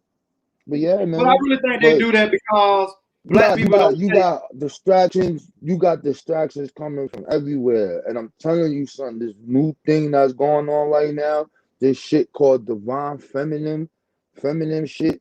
These women talking about the matriarch need to take over the patriarch, and then what they doing is they aligning themselves with all of those alphabet people. I don't want to say it, you know what I'm talking about, and that shit just causes a problem, yo, son. And I tell you, son, I had 70 broads, son, coming at me, son. They went on my Instagram. They took one of my pictures, bro. They made their picture, their avatar, son, and they all came in a group. So I say, yo, this shit crazy, yo. I ain't never seen nothing like this. I was like, yo, I'm God. Yo, the black man is God. You know that, right? All y'all my fucking followers. Yo, look at you niggas. How you doing, Tara? All y'all got my face on your shit. Yo, this crazy. And I never seen nothing like that, bro. Never seen nothing like that, son. That shit was crazy. What did you say to upset the feminist mafia? Yo, listen. Yo, all I was doing was showing, like, yo, our problem is the family unit is not together. So what I would do is I would show like some shit from the past, like the 1700s. Like, okay, you got this female African benevolent society, and I'm showing black women and black men working together to solve the problem. That's all I was doing. Them chicks was like, yo, fuck out of here, fuck that history shit. We talking about right now. So I was like, okay, so let's talk about right now then. So like, yo, you a feminist, but it has an origin to it. What kind of, are you a radical feminist? Matter of fact, I sat there and I was like, I went back in the chat and I was talking to somebody. I was like, so well, you niggas is radical feminists. You want to overthrow the black man, and you are using a manifesto that is saying this wild shit. This is what they say. Oh, the woman is first. And then they start talking this mitochondrial Eve shit, and that man is an inverted fucking X, and we a mistake, and all this other shit, you heard? This is the shit they be saying. So then I was like, wait a minute. This is in this white woman's manifesto saying that men are really an abortion and they supposed to be an X, and they really want to take over the men, that all we do is cause war, destruction, and disease, and that they want to just reproduce and just have women and all this other shit. And I'm like, yo, this is what y'all talking about. So then I'm like, yo, so you want to take over the patriarch? How does the matriarch rule? What does that look like? Can you give me a society? And they just was, that's all I was doing. And then they just couldn't take it because I kept coming with his things like, yo, fuck out of here with that history shit. Yo, we know that shit. So I'm like, okay, so who's Sarah Allen? And they be like, oh, no, don't be asking me no questions, nigga. I'm like, oh, then they start talking about Angela Davis. I said, what about Angela Davis? I had a conversation with her. I got a video with her only on Facebook. I asked her the same question, why she left the Black Liberation Movement. And those ain't the answers. So what's popping? Then they're like, fuck out of here, nigga. You think you smart. Nigga, yo, then they just start going, it was calm, and then they just went crazy. Then they started tagging all their friends, and then they just started saying wild shit, bro. Like, they not killing niggas fast enough. So it was all cool until they got their friends in it. And once their friends came, then they real intentions came out. And then they started with these gay dudes and all these other dudes. And I was like, yo, die against the black family, period. You niggas is the enemy, yo. And then they just started getting mad at them, son. And then I made a mistake and made one of them a moderator. The one that one was cool, that was quiet. Yo, son, They took over the fucking room. Some of them niggas kicked me out the room and had a party, yo. I was mad excited. Yo, excited. They was like, we got him. We That got shit be him. so lit. That shit be Yo, so lit yeah. over there, bro. Lil Mama, Yo. the rapper, I guess that's what you want to call the rapper actor. She posted on her. I think somebody showed me. I think Netta showed me earlier where she posted where she gonna bring That was a good one, I think. anti-LGBT bullying committee. She said because they bullying people to be, to like them, or like you either with them or you against them. Son. Yo, fam. Listen. This is why I need y'all to be over there because you dealing with regular people now. So when you in the conscious community, we not regular, my nigga. Because we reading books all the time, we studying shit. We need a little more. Even the person that just listen to us is more advanced than the average person. These are just regular people, my nigga. They just the regular motherfucker that go to work and what's the name. However, you are into a generation that is right now. That is from like 25 to 30, or from 20 to 25 to 30, 35, etc. When you have these conversations, there's certain things we just don't talk about. So, like, for instance, a dude came on there and I was like, yo, bro, so what you got to say about this? He's like, yo, don't address me as bro. I was like, what? And then all of the girls was like, yeah, don't address. I'm like, yo, hold up, time out. Time the fuck out, my nigga. Your name is Damien. You're dark-skinned black and you sound like a man. So what do you mean don't express you as bro? I identify as such and such, such and such. And then they start telling you how we supposed to identify them. So that shit is like oppressive, my nigga. Like, you gotta be careful how you talk to people or how you. I don't know nothing about this shit, son. Cause I've been around the conscious niggas all day. We don't have these conversations, but this is the shit that's going on, and it's crazy, son. So it's like we become oppressed because you gotta be careful of how you identify, nigga. Facts. How I supposed to know what you is, bro? You sound like a dude. Like, what the fuck? You look like a dude. Your picture's a dude. What do you want me to do? So I don't like those conversations. So, I stay away from it. But yeah, it's crazy. But I'm banging on the divine feminine. I like fucking with the women. So I'm like, yo, I'm gonna get y'all right. Y'all motherfuckers over here, you gonna submit, nigga. Y'all crazy. So I just be messing with them, you know what I mean? And then they come around. You'll get banned. Fucking with them, bro. I saw this. Them women be going the fuck off. I saw this one they social be going crazy. media Them page. niggas hate me, yo. Well, this girl, she a woman, and she say she identifies as a man, and she say everybody that was in her inbox trying to sleep with her, she considered them gay because she identifies as a man, but she's a woman, and she got feminine features and all that. Man, she got all her lady parts. Exactly. And she looked just like a woman. She was saying she identifies as non-binary. She don't even know what gay is. She's stupid. Right. You got all your lady parts. Hey, yo, check it.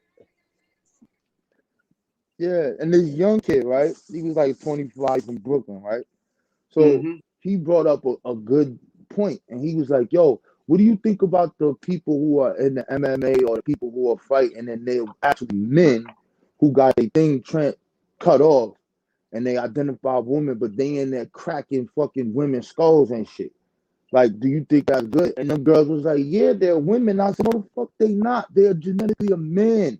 You not taking away a man's strength. I don't give a fuck what hormone you take. They are men beating up women. They just don't got a penis. Well, I know that. And they with that shit. I want to say the NCAA or the Olympic people, they trying to do something about the weightlifting thing too. They got that too. Yeah, they trying to do something about transgender men in women's sports, especially like the boxing and the racing and all that, because it's like, it's unfair. A lot of the women, protesting that. They saying it's not fair. And let me say, TK, I'm gonna delete this comment, man. Don't be putting that stuff. You know what I'm saying? Don't put that stuff on there, man. We're gonna get banned, man. These folks ain't playing with that. Delete that comment, bro. You know what I'm saying? These folks ain't playing about that stuff right there, bro. I don't want us to be labeled as no goddamn bullies. Yeah, we But could turn that conversation around.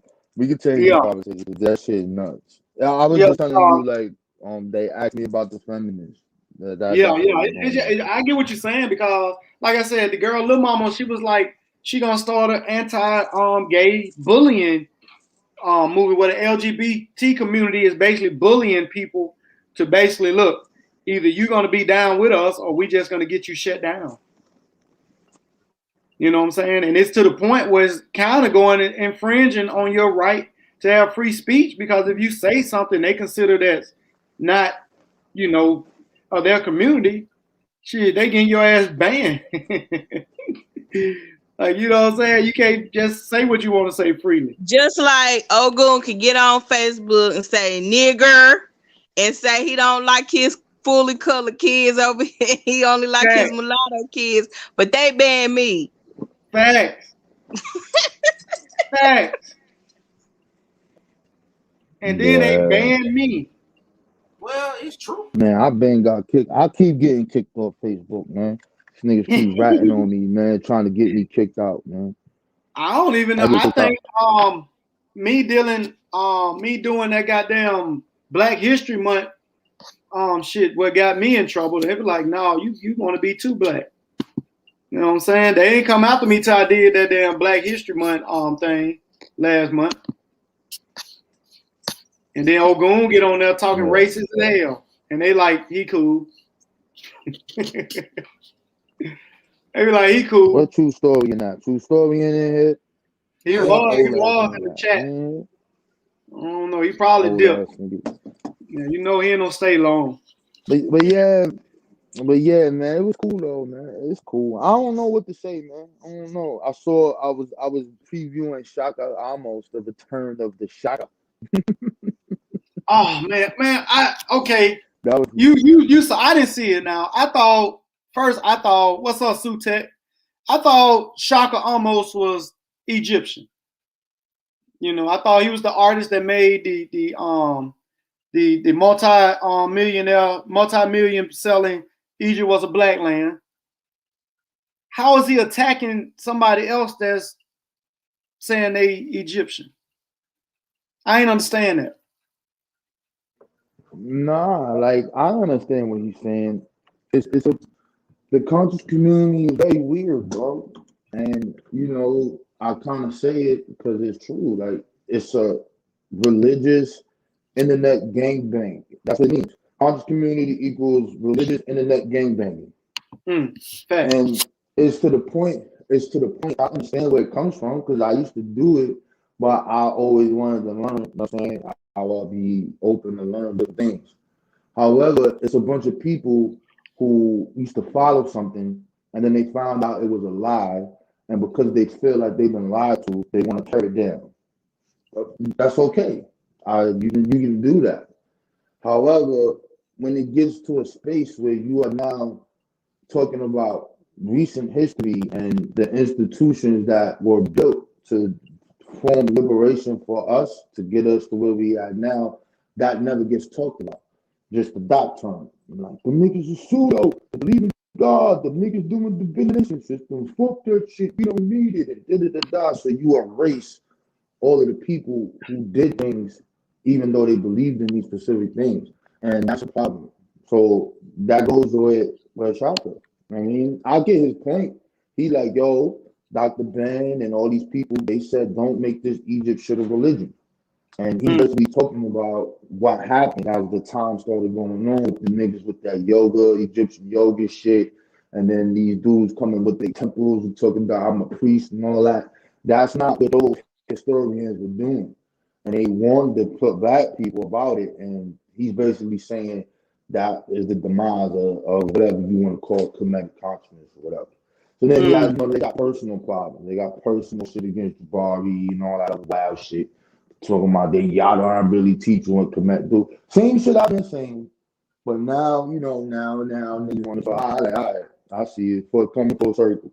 But at any event, they want to erase the religious part and just speak about the historical part. And I'm like, yo, son, You these niggas spent their life trying to figure out what happened when you die, son. These niggas Mm. mummifying, niggas put shit in their body and all that. Them niggas really preparing for this afterlife, bro. Like I don't know how you gonna get rid of that, but you know that's what it is. So for me, I call it the. I told you, bro. You heard me. I call it the Black Conscious Community Starter Kit. Nigga, like I got it like that too. Nigga, I got the Meta Volume 1 through 7, nigga, and I'm doing this shit. I'm like, oh, it's a system that he made, and it benefited me because it wasn't a book you just read. He made all the letters have specific attributes, and he put it according to the solstices, and that Osiris represent this in December, this is the resurrection, and you should be reflecting on all the things you did in the years, and you have your personal book and write, yo, that shit is psychology, that shit works. Now, however, I just wanted to really connect to it, to be like, yo, these are my people. I'm fucking Kamisha, nigga, the black man is God. I always knew it. And then when I started trying to find that shit, I couldn't find this. I was like, damn, so like this nigga mixing up some other shit. This ain't no Egyptian shit, bro. And I'm like, all right. Then I ran into the Egyptian yoga nigga. Here we go again. Black Community Starter Kit. I ran into Muhammad Ashby. I'm like, oh, this is the truth. This nigga got the Egyptian writings in the book and all that. So now I'm following that shit.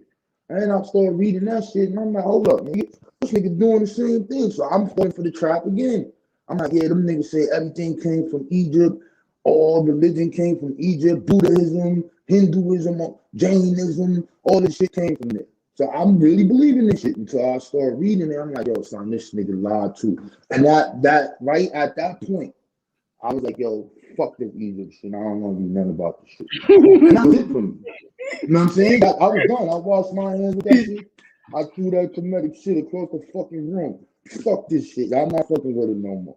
But that's what it did for me. So what I'm saying is, even though that happened, that dude Muwada Ashby in prison, he has programs and actually college certificates. Like people could like do classes while they there. That shit actually helps because there's a form of psychology and you using different things, even though it ain't what you say it is. The point is the result of what you get from it. So I know that. That same thing with that all set society. Them niggas got an institution, bro. Them niggas is in Africa. They in Ghana right now. Them niggas is over there. And they do this shit. So what institutions does the conscious community have to show for themselves? Nothing. Mm. The only thing you can have is a footprint of tearing down black people. So, you know, it's the type of things. And I think it should be addressed, yes. But I think it should be done in a different way. That's just my opinion. I really don't give a fuck. I'm just here for the entertainment. Nigga, turn up, nigga. Turn up. These niggas blowing down their rap sheet. I'm the original Egyptian nigga. I've been doing this since 1970. Good, great, nigga. Turn up. I'm just here for the entertainment. But I can't do it. I mean, that shit made me stop wanting to fuck with Egypt, bro. I swear to God. That's what did it to me. It Well, was let me ask you this. 2002, my nigga. I'm gonna ask you this. Toss that I'm shit. gonna ask Don't let the everybody wind on the go. panel this question. Is Egypt a black land? I'm not answering somebody. That's all I'm asking, bro. Is it a black land, bro? That's all. You know what I'm saying? Ogun, is it? Netta? Tanel? I don't know, and I really don't give a damn. I'm from North Carolina. Whoa. What part of Oh, North we Carolina you got from? we got the bro. No. Don't talk about North Carolina. You the only one up here with the Egyptian name. So now I stand by represent. that. Rep your hood. I stand by that. I ain't gonna run from it. I was at Kim and Head. Listen, I had all the Gerald Massey, all the Dr. Ben, Black as the Nile and the Tigris, Africa, Mother Western Civilization. I had all the John G's. I got all them joints. They on the bookshelf. But an old head, one of the old heads, sort of like a reading group I was in, gave me the name Chanel, and it just stuck. So it's all good. We all grow. We all at some point in time come from our point of view. But one of the things that we can't really run from is what the history say. So Don't feel bad, Tanel, bro. I got some stuff I got out the trash can myself. What's that right there? Oh, hey. Yeah, I got Hey, Oh, I you got got the book. Wait, put it back. Put it back up. Wait, put the other one back. Put the other is one back. that's Is that the black that's and the red younger one? book? yeah. Is that the big book? Turn Yeah. it to the side. Turn it to the side. Nah, that's the little one. I got the big one, the hardcover one. I paid Oh, you do? $57 for that shit, bro. Well, I got And I part two really too thought, now. I got part son, two. I was over there. I got Yeah, I part was Yeah, it two. over really there. comes in I one And was book. over It there. comes in one book. and I got the He got the Comedic diet. Oh, he got Oh the man. Comedic diet. Oh yeah. Hey, what you but over there eating, yo? What would you eating, Coach, over there? if you read the books, man, a lot of the stuff started getting redundant. Like it started like repeating. Yeah, son, he Start repeats it a repeating the lot. stuff, You know what I'm man. saying? Yeah, It's a last son. minute book report. Yeah, like you start Nah, yo, he got a lot of books. He got a lot of books, man. Like that book he just pulled up, the first part. See, he don't got the you ain't got the whole book. I got that shit still in my crib. So yeah, he does a lot of history in that yeah, book. That's really history. So I'm looking at the Davidians. I'm like, oh yeah, I knew them niggas was black people. I knew it. I knew them niggas was the original man. Niggas, and I said, wait a minute. This nigga saying they came from Egypt. And I'm like, wait a minute, these niggas was over here before Egypt was founded. So wait a minute, hold on, something don't sound right here. Then I start finding out more different shit because I like the history. So I don't know what made me do that as a kid. I just wanted to like connect with it. So I wanted to keep going further to see like, yo, where'd you get this from? I just wanted to yeah. have the original. And one of the really last straws with me was the one thing that the Dr. Ben guy said when he said that we came from the beginning of the Nile at the foothill of the The mountain black man of the where now. the God happy dwells at. So like I memorized that, son. I took that shit to heart, my nigga. Like you couldn't tell me nothing about that. So when I got it like that, I'm a 5%er, so I'm like, yeah. And then I learned about the Tamahu, and I was like, oh shit, the Tamahu is the white man. Yeah, that's the creative white man. Yo, man, Elijah, well, yeah, this is the shit. I'm running around here saying this shit.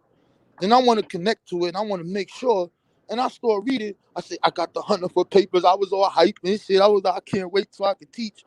And I looked, and I ain't see that quote. I said, wait a minute. Something ain't right here. It's not And I in go there. look a little further. I said, wait a minute. The Tamahu is not white people. That shit just mean Libyans. I said, what the fuck? I said, oh, man.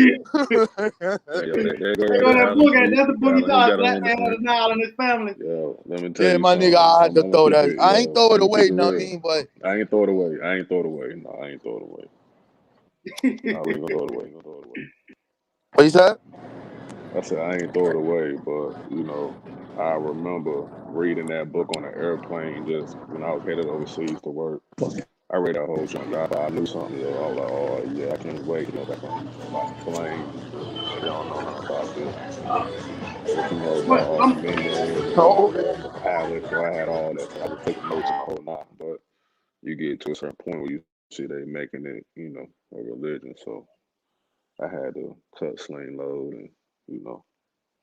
I'm gonna say this, man, about it, and my thing is I do appreciate the work that Dr. Ben did with that because like at one time we was conflicted about what's the Egyptian black. You know what I'm saying? We saw the black Yeah. Moses and the Egyptians on the damn Easter, what's that, the Ten Commandments.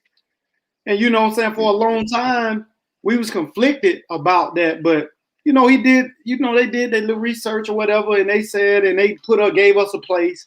But I think it just became, like you said, a religion. It became a Yeah, you got to religion, and think you know Dr. what I'm Ben and saying? them did what they could best they could do with the information they had access to. Yeah, And it was exactly, our bro. So responsibility to come in behind them and build off of it. And I think for the most part, people are, doing that. It's just that at some point in time, we should be in the business of romanticizing it, But I have to, be honest. I am for, creation of African American culture. It's going to be different than the original, but it just needs to be understood that it's not the original. I think when it's perpetrated as the original and not just understood that hey, this is something that we create over here. This is where we got it from. This is what it is. I'm okay with that. But if it's being perpetrated, I don't know. I really don't pay. I don't even know. I wouldn't even know that these people exist if it wasn't for YouTube. You see what I'm saying? So even that they do exist, if they are out there, I would recommend at least just tell the truth behind it. So Nell, I bet you ain't got this book. Let me see. Oh yeah, well I mean I got the primary. I got the actual joint though. Ah, look, now you That's got the actual. Oh, so you got the actual yeah. slave run. So you got the Ta-Nehisi Coates joint. That's the one he edited. Which that one? Pick that one up again. Pick that book up a little higher. No, that's the that Ta-Nehisi Coates. Oh, you talking about this one? Okay, I ain't seen that I one. see you. I ain't seen that one. I ain't read that. I don't got that one. Yeah, that's the one Ta-Nehisi Coates edited. Yeah. Yeah, man, I gotta update my shit. There's some new authors and shit. And that's the other thing, man. Like you get stuck on them same authors, bro, and they got good information, but bro, like you gotta update that shit. So, here's the other one that had me. Yo, all of this happened at one time, and I'm gonna tell you, I'm gonna break this down, coach. I started working in the library, right, where I was at. So now I had access to order any book that I want. That's from that I could get these books. So out of all of the books I'm reading, I'm getting the references to the book. So this Jamaican dude gave me Stolen Legacy. So when he gave me that book, I was like, oh shit, these niggas stole all our shit. I was like, man, the most honorable I do with Muhammad was right. The white man is the fucking devil. Blah, blah, blah. So I'm saying all this shit, and I'm all hype. I'm in a class. I'm teaching this shit. I'm teaching from the book, bro. I'm in the classroom talking to Bloods, Crips, everybody. I'm like, yeah, let me tell y'all about what's going on right now. And I will make it coincide to today. And they be like, yeah, God, you be going in, God. I'm like, yeah. Yo, a month later, I got the book. I said, yo, this nigga done plagiarized this whole ancient Egyptian masonry book. This shit is bullshit. I said, so I had to toss that shit. I had to toss that shit too. So like all this was already happening to me while where I was at. So then, as a person with a belief system, when you reading information, you're reading to validate what you believe in. You're not really looking at the objective. You know what I mean? So then I say, yo, I'm gonna do. I said, what the fuck? I want to know about what the hell was Ghana anyway. I don't even know about that shit. What the fuck is Ghana? And that's when I first learned about them 3 empires. And I was like, okay. But then I found out they Muslim. So now I'm into the Muslim shit. So I'm like, all right, let me get up in there. Let me get the hadiths. So now I think I'm the man because I got the Sahih Bukhari. You know what I mean? That's 9 volumes of that shit. So then I started reading this spooky ass shit. And I'm like, yo, I'm looking at the 7 heavens and each this nigga's on an animal and every stage he meet a different prophet, but then when he get to the top, all the fucking people is white, and those the people are pure people. Those are pure people. So I said, nigga, what's this bullshit? I gotta throw this shit away too, nigga. This shit going in the garbage. Fuck this Islam shit. So now and then I'm learning about the transatlantic slave. I mean the transatlantic trade. So I'm like, yo, what the fuck? Nah, son, this shit gotta go. So this is happening to me at a young age, huh? So then when I come home, I'm just working. I ain't even all that shit in the back of my head, son. And I just happened to run into side net, and I was like, oh, niggas be talking about this shit. So that's why I be getting emotional, son. When I be talking to dude, I be like, yo, son, I done been through the conscious community starter kit, nigga.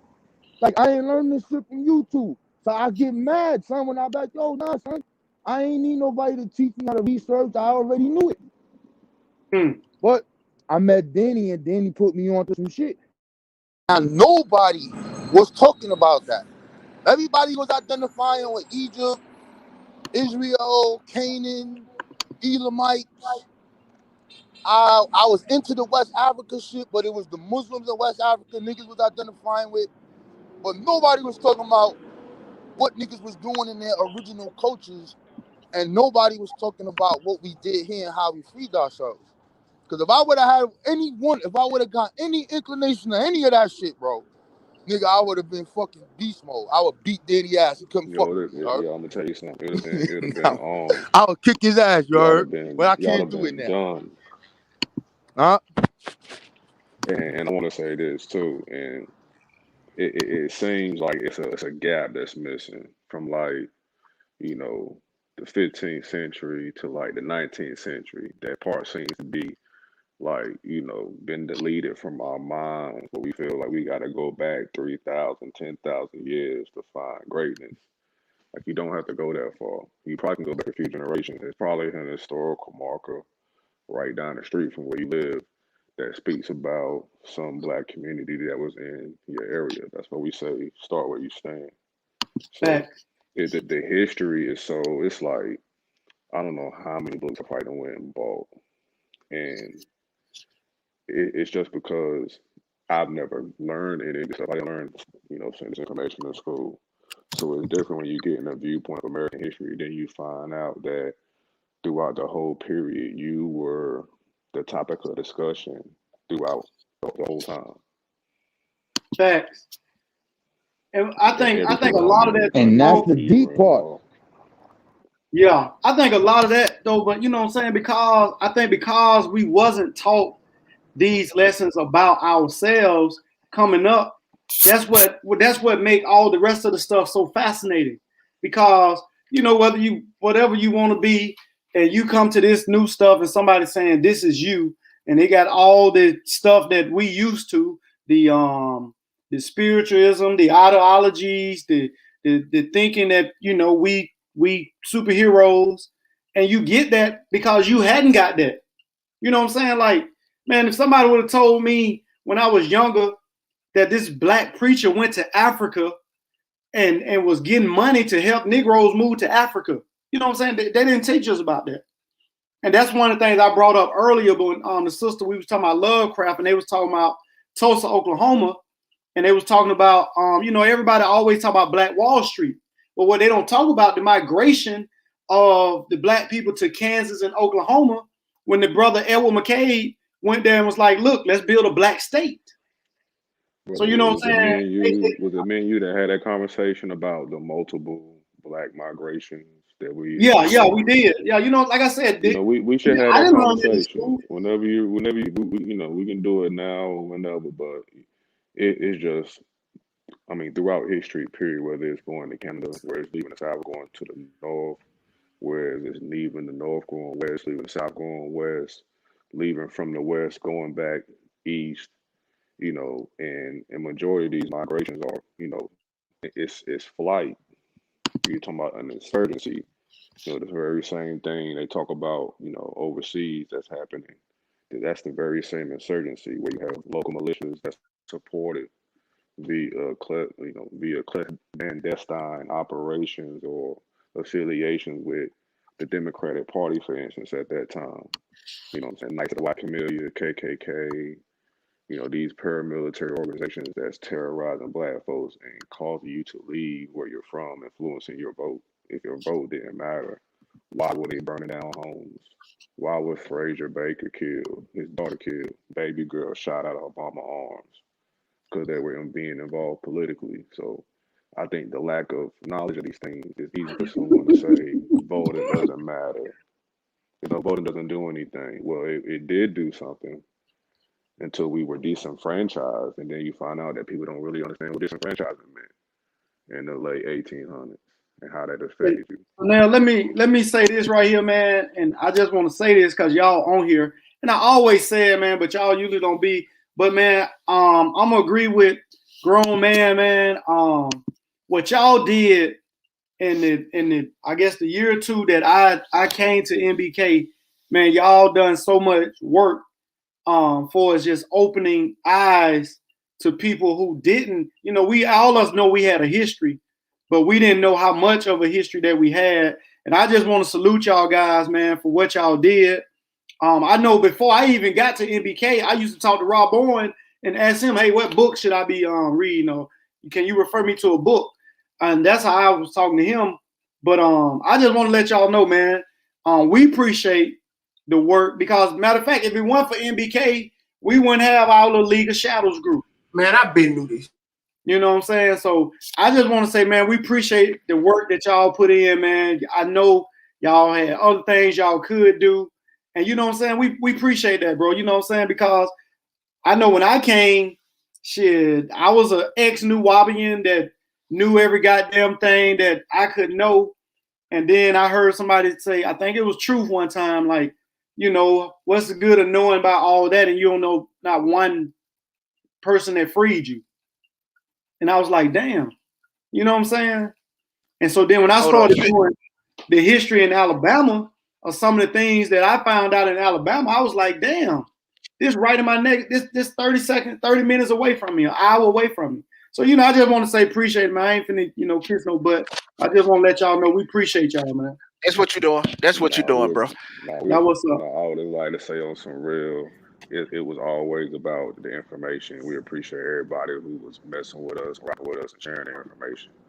And and really, it's not necessarily about the reading no books, yo. Cause that just means that it's in the book. It's the stuff that we talk about primary sources. We don't, you know, I've heard people say, oh, we need to read certain other authors or things of that nature, but I don't have to read a modern Africana history professor's book about Reconstruction, because I can go read what the Africans was writing about during Reconstruction. I'm reading the primary sources. You know, I don't have to read what somebody in The primaries of which the books are based off of. Yeah. They when you read those books, these are the stuff when we talk about William C. Neal, they're referencing William C. Neal, they're referencing James King Smith, they're referencing George Washington Williams, these Black historians that we talk about. So I don't necessarily have to. I'm reading the primary, and even the authors and the books we do recommend, it's not necessarily because of that individual. It's the quality of their sources. You can't get around the New York, Philadelphia, Boston abolitionist vigilante committees that was shooting at police, running up in jails. I mean, and they wrote about it, and there's, you know, affidavits and, you know what I'm saying, to read about them being charged for these actions. So that's the stuff that, you know, is kind of difficult for people to get around. So let me ask you this, brother. What you know about activating your pineal gland, bro? Hey, listen. How's learning history gonna help me activate my pineal gland, bro? I feel like whatever you need to do to get yourself together. You know, I'm just saying, bro. You hear me? You hear me, Go ahead. Coach? Check it out, Coach. You hear me? Yeah. Yo, I was in juvenile, right? So peep this foul shit they used to do with us. You're not allowed to get no history books on Black history, period. You're not allowed to have that. You can't get it. Your parents can't send it to you. You can't have none of that. So the only thing we really had there was we were all 5% was our lessons. And you had to learn them shits because if you get caught with it, nigga, you go in a box. So as soon as somebody write it down, you gotta memorize that shit and throw it in the garbage, right? I mean, so this all we had. So as I was, you know, getting in trouble, this grown ass man, this police nigga, this nigga said, hey man, I got a good book for you. This nigga gave me this book called Finding the Third Eye. So I'm like, what the fuck is this shit? So I forget the person's name. It's a famous book. I forgot the person's name. So I'm reading this shit. They got the diagrams in there. So I was like, oh shit. So we got some spiritual center in our body. So how do you activate this shit?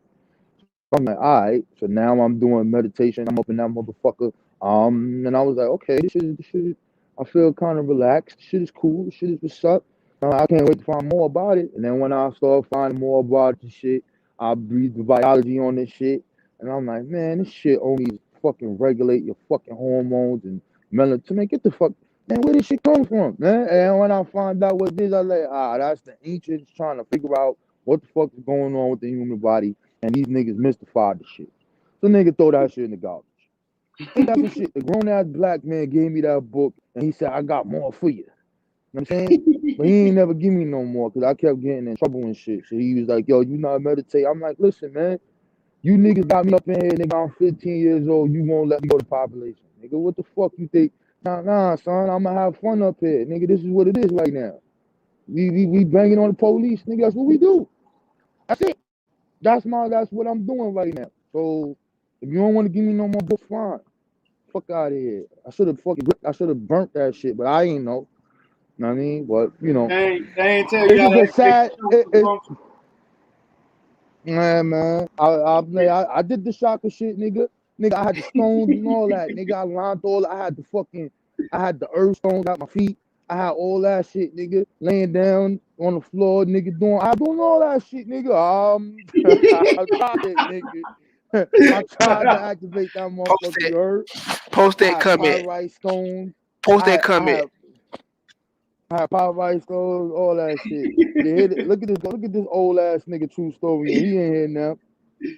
Bro, let me tell you this, man. Yeah. I was But trying I to activate my chakras. I was in a closet at one time smoking about a pound a week. Yo, Kidnap, you said he was in the closet. He was in the closet. Hey, man, I was in the closet, man, humming, smoking about a pound of weed, man, trying to activate my chakras.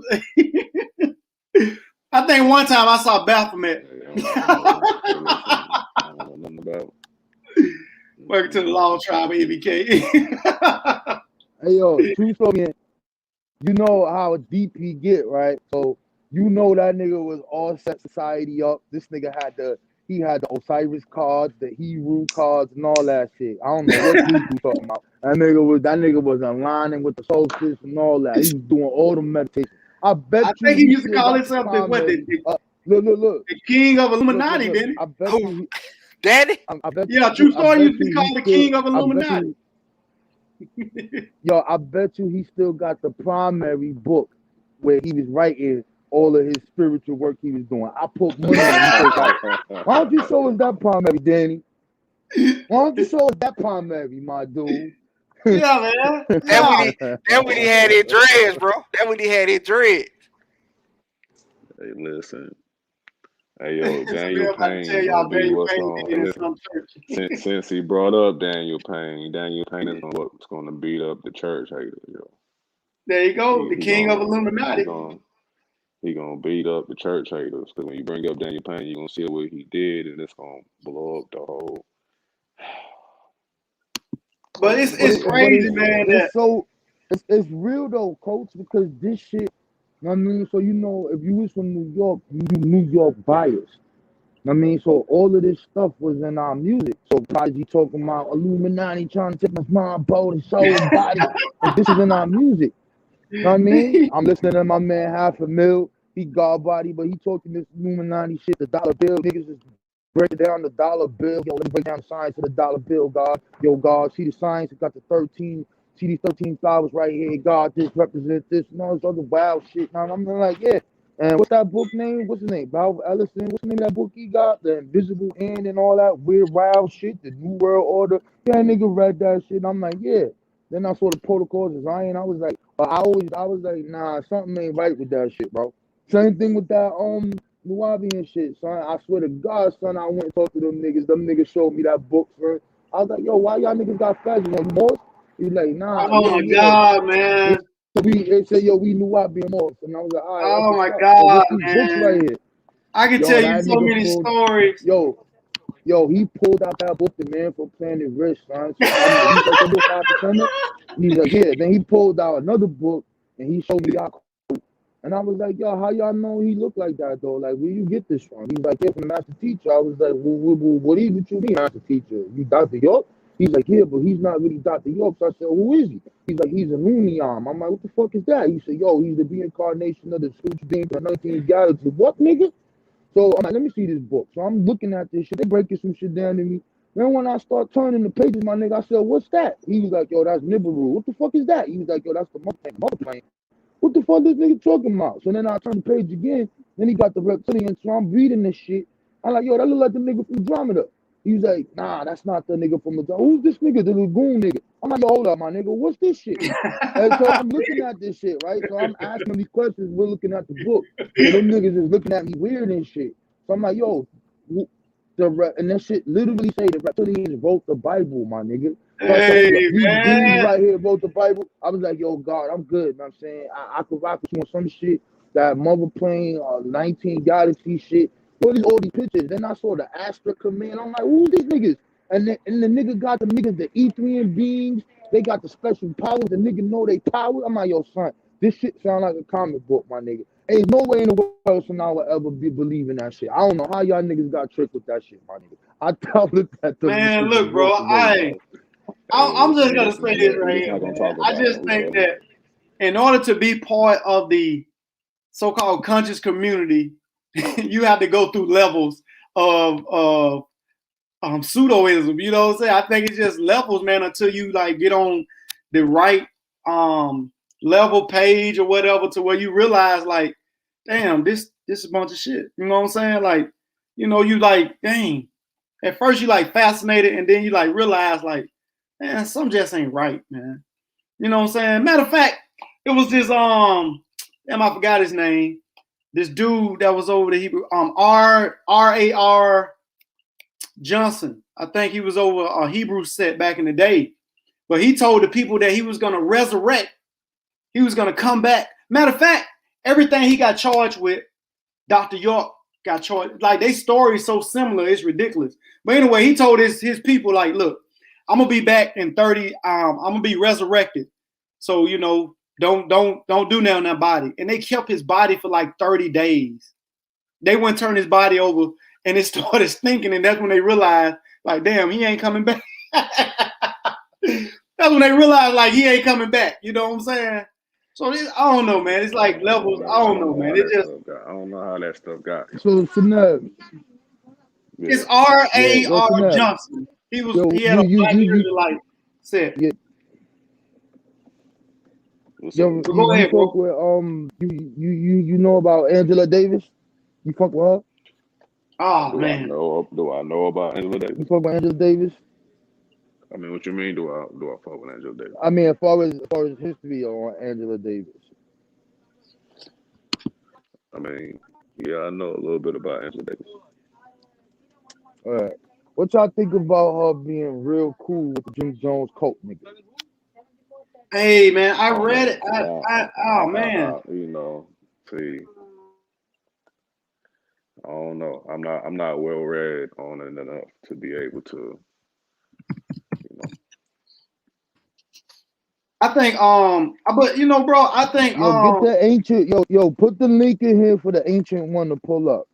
Get the ancient one to pull up. Are you gonna get a Nazi in here? Bring a Nazi. We want a Nazi. We want a Nazi. See, I'm burning some incense for him. Get his spirit in here. well, you know, he on his yoga stuff now, man. You know what I'm saying? What's up, Zane? What's up?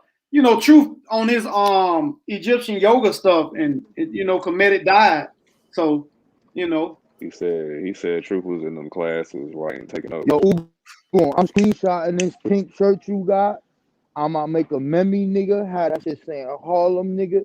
You're done. You're done, nigga. Nigga from the South repping Hey, Harlem. I see you Simple put that that up. Daniel Payne thing on the screen. I saw you Hey had Daniel man. Payne on there. Every time you say something to Ogun about that shirt, man, I just be like bowling. I just think about Jim Jones, man. Ogun fly guy, yo. That's a fly guy. Yeah, man. That's all I think about. Cameron, Purple Haze album. Cameron had the most stupidest lyrics I could think of, but I ain't gonna go into. I know how y'all New Yorkers about y'all artists. I do pookie spooky, bookie ookie. Look at me, I'm real spooky. That's you know. I mean, they Nah, New York rap. and she was fucking with that Jim Jones nigga. Fuck that. She was fucking with that nigga. That nigga was on some coke shit for the jump. Man, Jim Jones was connected to your boy at Hoover. Not Hoover, but the Crip dude that started the Crips. Damn, what's his name, man? He got a Nobel Peace Prize, man. Big Tukey. Yeah, thank you, bro. Raymond Washington, right? Say what now? You say Raymond Washington. Yo, where's that went? Where Nita go? Nita left? I don't know. Yeah, I think she did, bro. I know she got some kids too, so you know what I'm saying. So they'll probably. Raw boy, man, I need it. Bro, you gonna have to tell me how we can link the Zoom to them motherfucker. Yeah, Ogun don't like stream, y'all. He trying to get Zoom. I don't like streaming y'all either. This shit sucks. This shit is staticky in my what's the name? Yep. All you gotta do is download Zoom. If you got the Zoom, you When you download the Zoom to your computer, you go to advanced settings. When you go to advanced settings, you just keep scrolling down. It's gonna say YouTube. So then you go to your YouTube page, and then you take the stream key and you copy the stream key, put it in there, and then save it, and then your YouTube is hooked up to it. So then when you go live on Zoom, either you on your phone or on your computer, it's gonna say live stream options. Okay. And yeah, that's what you're looking for. When you go to the Zoom and advanced settings, you look for live stream, and then it's gonna tell you stream key, and then you go to your YouTube page, copy the stream key, and then put that in there, nigga. Then after you good to go. Okay. Yeah, please tell him, man, because he been on a Zoom rant. Man, I don't like it. I don't like it. But the brother say, man, Cameron go harder than E40, man.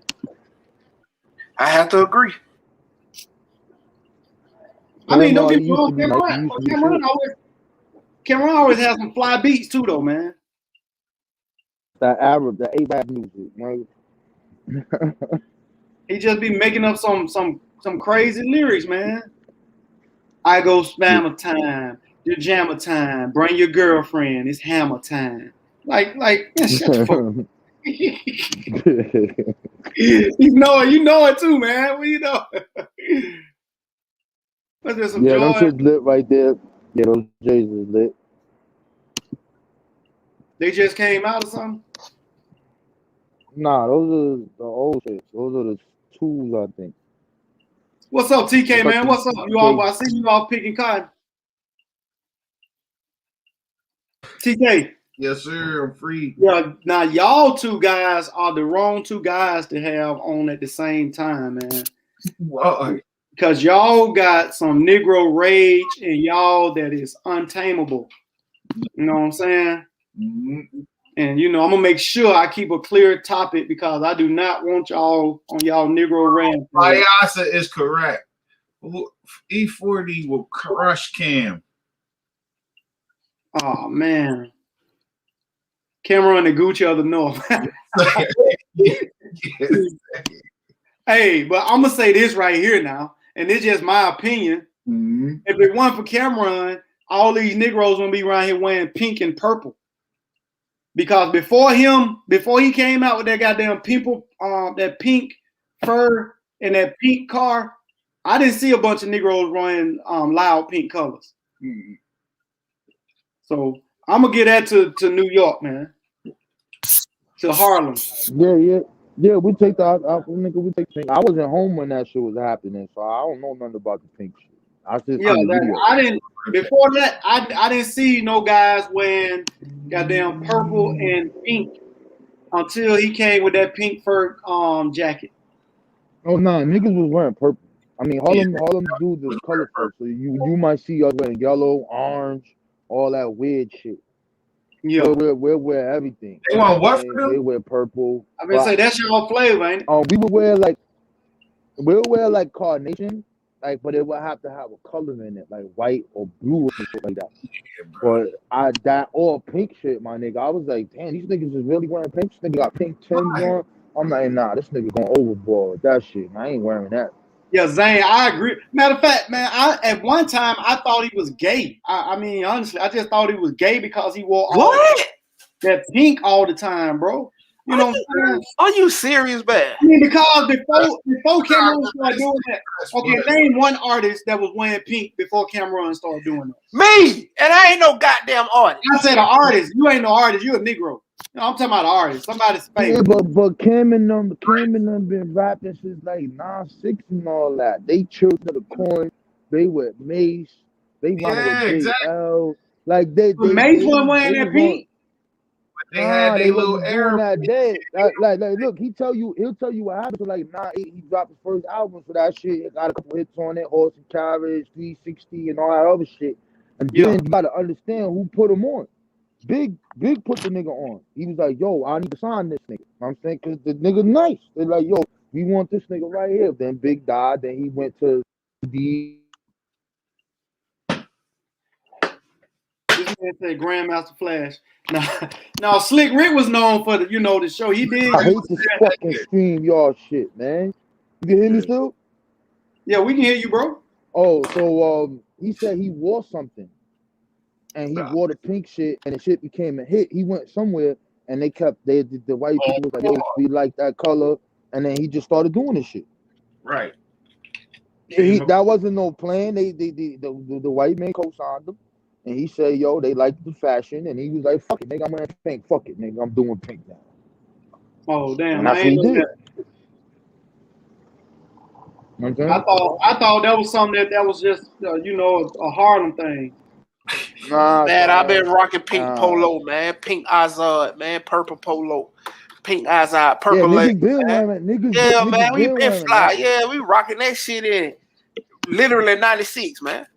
But he took it to another level though. Exactly, bro. Like everything, nigga. Like well, I was from you weren't wearing no pink, man. Down here you weren't wearing no pink like that. Bro, you in a horse and carriage time. No, bro. We went with dudes rocking hey, yo, pink and like then that. TK got the nerve to have the pink motherfucking thing on his butt. Yo, come on, son. Why you gotta put Cameron on the page? Yo, my nigga, son. Why you gotta do Harlem like that, son? Why you gotta do Harlem like that, son? That's that fur, nigga. That fur so fly. That shit fly as hell. He got the hat. He got the jacket, and he got a pink phone. Not a phone now. And he got the pink phone, son.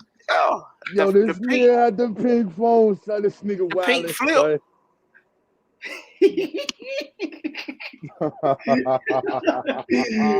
They got some pink boots, man. He got pink boots. He's got that.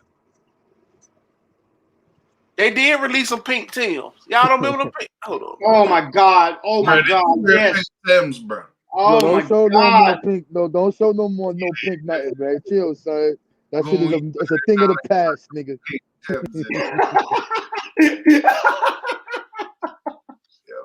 Oh my God.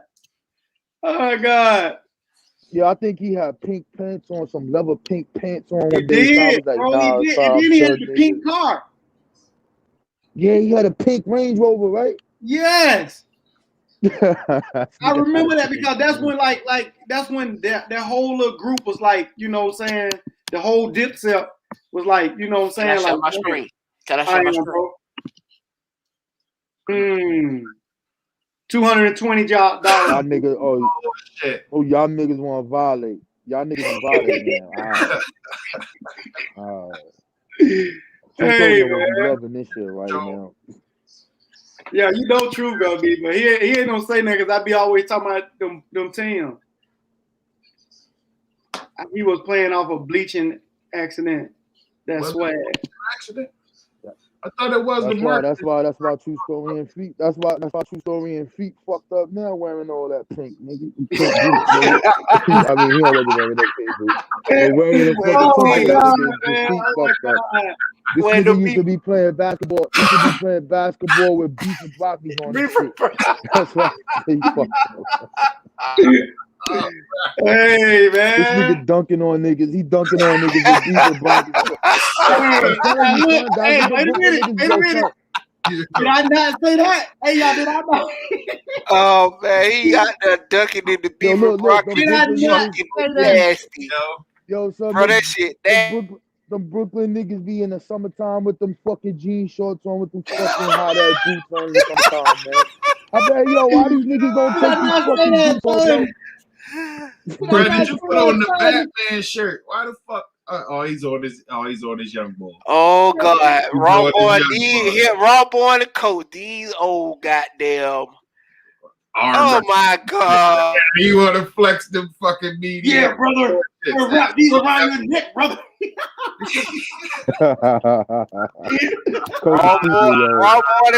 Raw Boy and coat. These niggas finna have a pull-off contest. Right.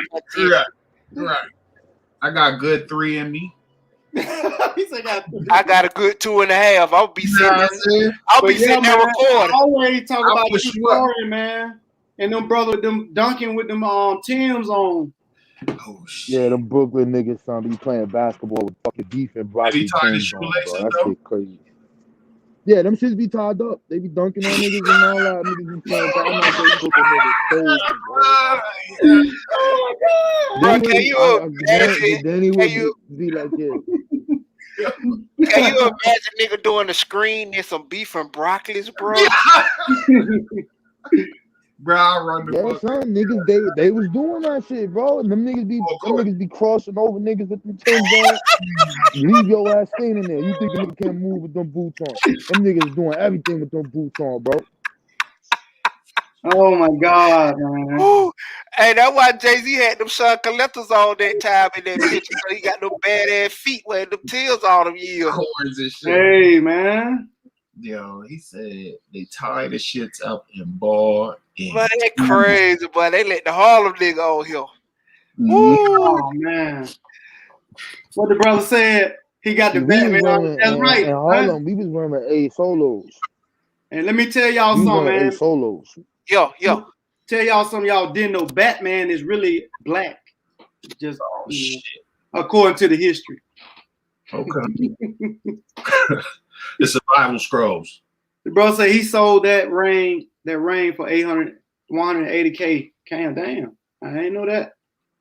That ain't a bad deal. Yo, he did auction it. Yo, he auctioned it for 180K. Yo, for 9 cars.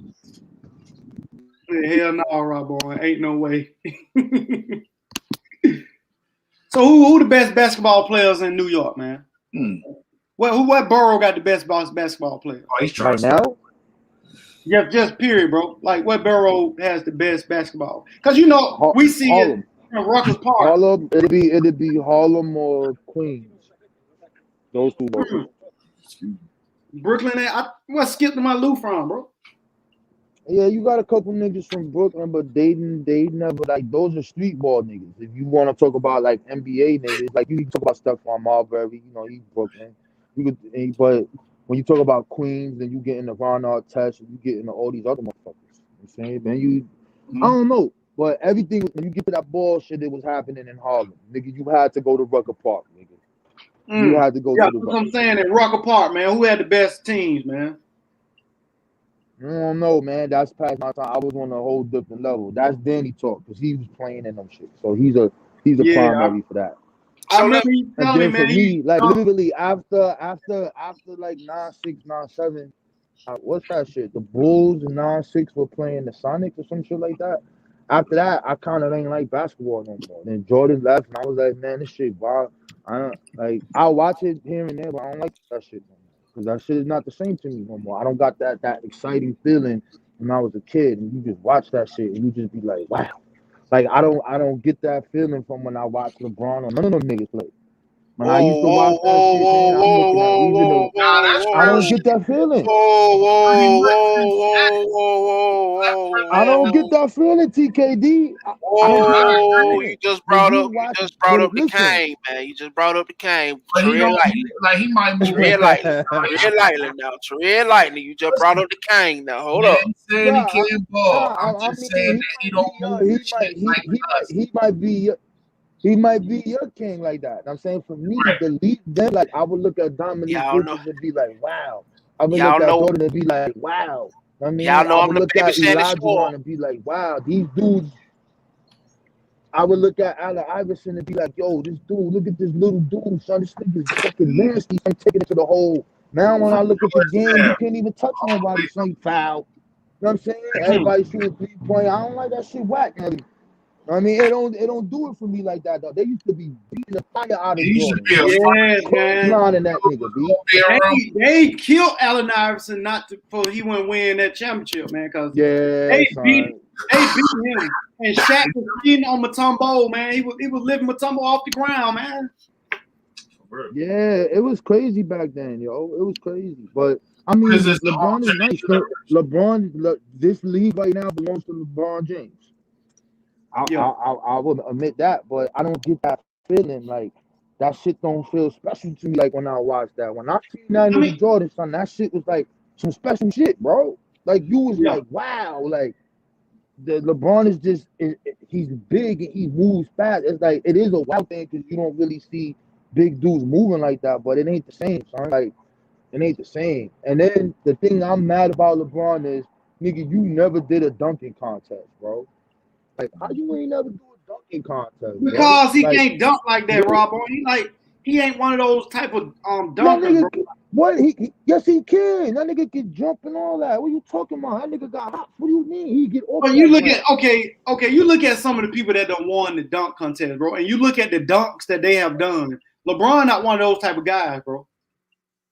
He's not athletic in the air like that. Like all the guys who don't won the dunk contest. Yes, he is. When he first came in, into the league, yes, he was. He smoking what? Name a dunker. He athletic like that, bro. LeBron is the best driver of the ball in NBA history. No, I'm talking about a dunk contest, Ogun. You're about to get beat up for that, bro. Don't say that again. Name one NBA dunker that you know that won championship that LeBron could won that from. That could beat in the dunk contest. Anybody in this era? Dwight Howard. In this era, bro. Okay, do I give you Dwight Howard? He could have beat Dwight Howard. Yeah, he could have. The Dwight Howard shit was just fun because the nigga put a cape on. You know what I'm saying? And that was corny. That was so corny right there. He could have beat her. You know what I'm saying? Shit. Even listen, this is all I'ma say. This is what I'm gonna say. If Nate Robinson, the littlest nigga in the league, could win the dunk contest, LeBron James could win. Period. You let the little guy go in there and go do it. Now, what you gotta say about that? Yeah, man. What you gotta say about that? TK. Yo, did Kobe did a dunk? Did Kobe do a dunk contest? Yeah, he did. He won it. He won. All right. You know what I'm saying? Like, you're like he. That's what I mean. Like, he just don't got that. He don't got that thing. And you look at that dunk contest that Jordan did, son, even though his foot did touch that foul line, that shit right there, son, was like, son, that shit had the whole world like, yo, the black man is God. These niggas can fly. Right. They cheated Dominique. They cheated Dominique that dunk contest, man. Because he was dark. I don't know. They cheated Dominique Wilkins that dunk contest, bro. I give Jordan that was a bro, it jumped from the fucking free throw, bro. Bro, but did you see the dunks Dominique was doing, bro? The whole thing. Yeah, they was regular. That nigga glided for like 80 years. That shit was like he was really flying, bro. I like that. What was that other nigga? What was the other nigga with Phoenix? What was his name? Sean Kemp. Oh damn, Sean forgot that dude. Nah, he was on the Sonics. Yeah, he was on the Sonics. Not Spud, but Kevin. The Gate. I forgot his name, son. He was doing some crazy shit, bro. Yeah. And then we got to give it to Vince Carter. Vince Carter was just killing niggas with that shit. Okay, let me ask you this: was just killing niggas. Who was the best dunk winner that you would get at to? The person that won the dunk contest out of all the people that you knew, who would be your number one? Vince Carter. Yeah, because his hops is ridiculous, bro. Not only that, this motherfucker dunked and put his elbow in the rim. That's what I mean. Like, bro, he's high. And I'm gonna give Spud Webb just for like spectacle. No, man, no, Spud got it because his height, bro. And that's what I said. Because they cheated my boy Sean Kemp 5'2" or some shit. Man, Sean Kemp lost that dunk contest, man, and became a cocaine addict, man. That's how bad he was hurt. Nigga had 17 kids. He was stressed the fuck out. I know, bro, because they cheated him. Because they cheated. Man, fuck that. Got all them millions and just went raw and everything. Hey, man. I mean, bro, them brothers saying, man, look, think about this, man. You're a millionaire. The hottest girls that you can ever want at your hotel banging on your door. After you leave the game, they at the hotel ready for you already, bro. And not just 1, 2, or 3, or 4 of these motherfuckers, bro. What you gonna do? You gonna say no? Going the fuck raw. That's what the fuck I'm not gonna do. After a while, it becomes boring though, son. Right. I mean, because it's like it's not boring, but it becomes normalized. So you like, nah, I ain't doing that because now, all right, because I do what I do. I have specific people that date some of these dudes. And I'm just gonna tell you something, right? What these dudes do, they make these women sign contracts. Like, yo, if you fuck with me, da da da da da da da da. You can't post nothing about me. You can't do Non-disclosure none of shit. that. All this is what they do when they fuck. So they keep the circle. It's a circle. You just can't let fuck with any chick. They all know that. But when they do, it's normal chicks that be in the joint and they be fucking them. You know what I'm saying? And that's how it go down, son. I know. You know what I'm saying? So that's just what it is with that. But at the end of the day, like after a while, it's like it becomes normal to you, bro. Yeah, bro. When you like I did the mountain. Huh? Would you go raw though? When you was in Dubai, did you do that, Rob Owen? Did you make a contract? What happened? When you was in Dubai, man, did you make him sign a contract? Nah, I went. Nah. I was rich, man. Like, I didn't make nobody do none of that. I saw you on that Doom buggy, man. I thought you was a Moor, man. Nah, motherfucking when you dealing with that, that's what it is. Like I did that bouncer shit I was with my boy. He was like, yo, you want to do this for? I said, I'll do this for a couple weekends. Why not? Yo, son, every night, son, I was in that joint. These chicks come walk up to me and start rubbing me on my head. Oh, we like your head. I'm like, what the fuck? Bitches rubbing on my chest. Like, yo, what time you get off? Every night I work there, son. Once it hit 3 o'clock, these chicks start coming up to me. I just want to say that you sexy. What the fuck? And I'm like, yo. Then but did you go raw though? Nah. Never. Hey, hey, y'all, check this out. Ogun, I'm finna end Friday Night Lights. Ogun finna come right back with Ogun After Dark. No, I'm not. Oh, I thought you said you was gonna do it. I thought you was gonna do Ogun After Dark, man. Y'all keep building, man. I'm chilling, man. Man, I thought you, man, look at you, man. Well, forget Ogun. What kind of hat is that? South Carolina. What kind of hat is that, Ogun? I'm the Big Chief toilet paper, my bro. You repping your... Nah. I send it to you. Okay. I send it to you.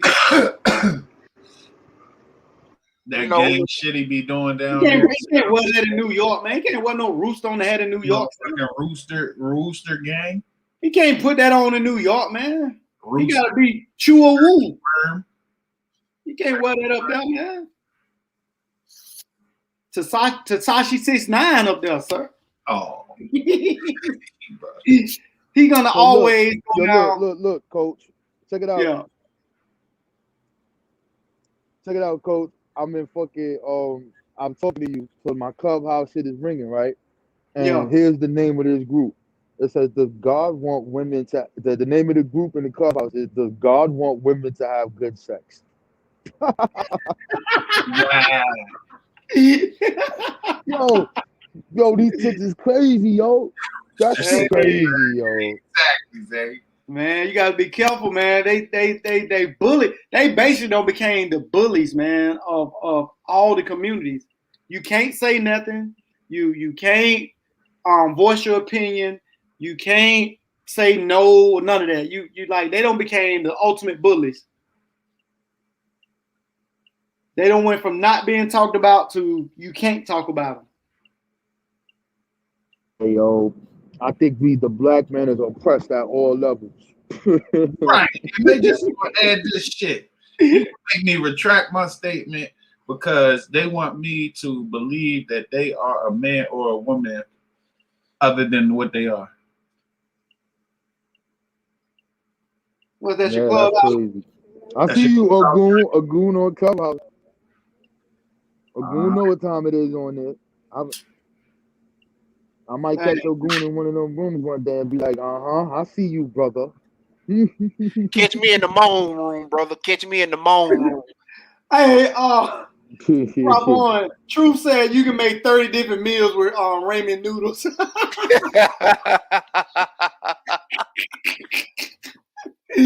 Oh my God, man. I told him you said he was dunking in them Tims, man. He said you can make 30 different meals with ramen noodles, man. Yeah, tell him about the beef with Brockies. Ask him about the beef with Brockies. Ask him was he playing basketball with the beef with Brockies on. Ask him that. Yo.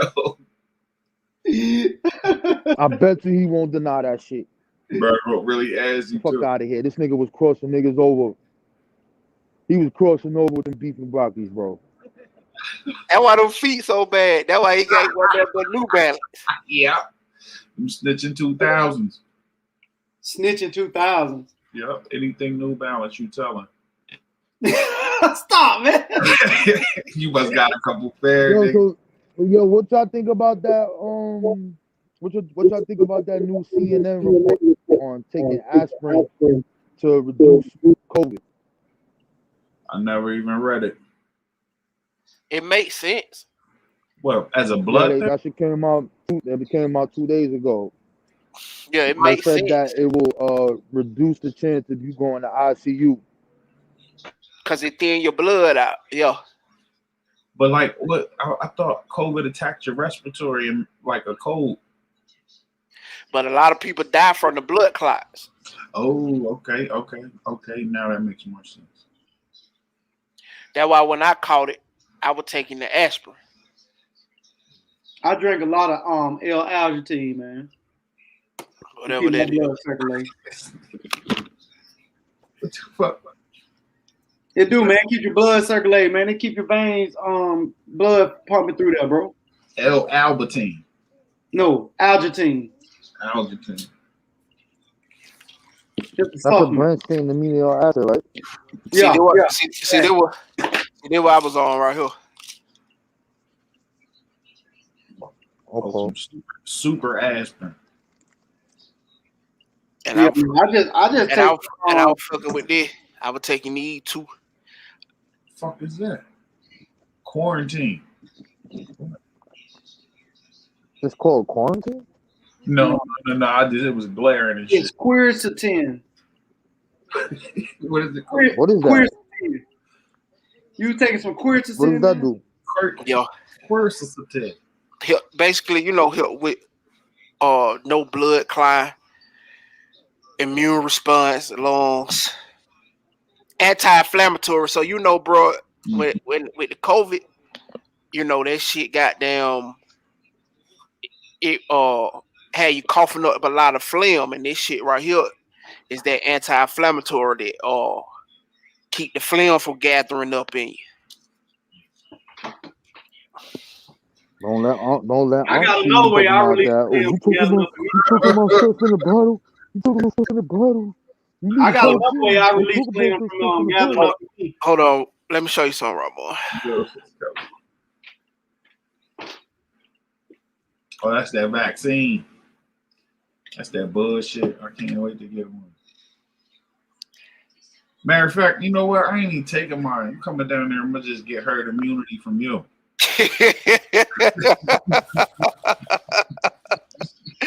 I thought you say, lad, you would eat some. You were boiling some shit. You said you were boiling mushrooms and onions. I'm gonna cure myself.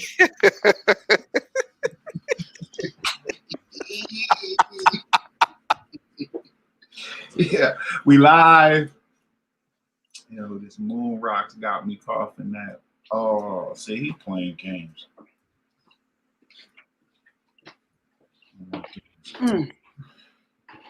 Nah, what up, though? What was y'all talking about? I had to keep dipping in and out. We talking about so much stuff, man.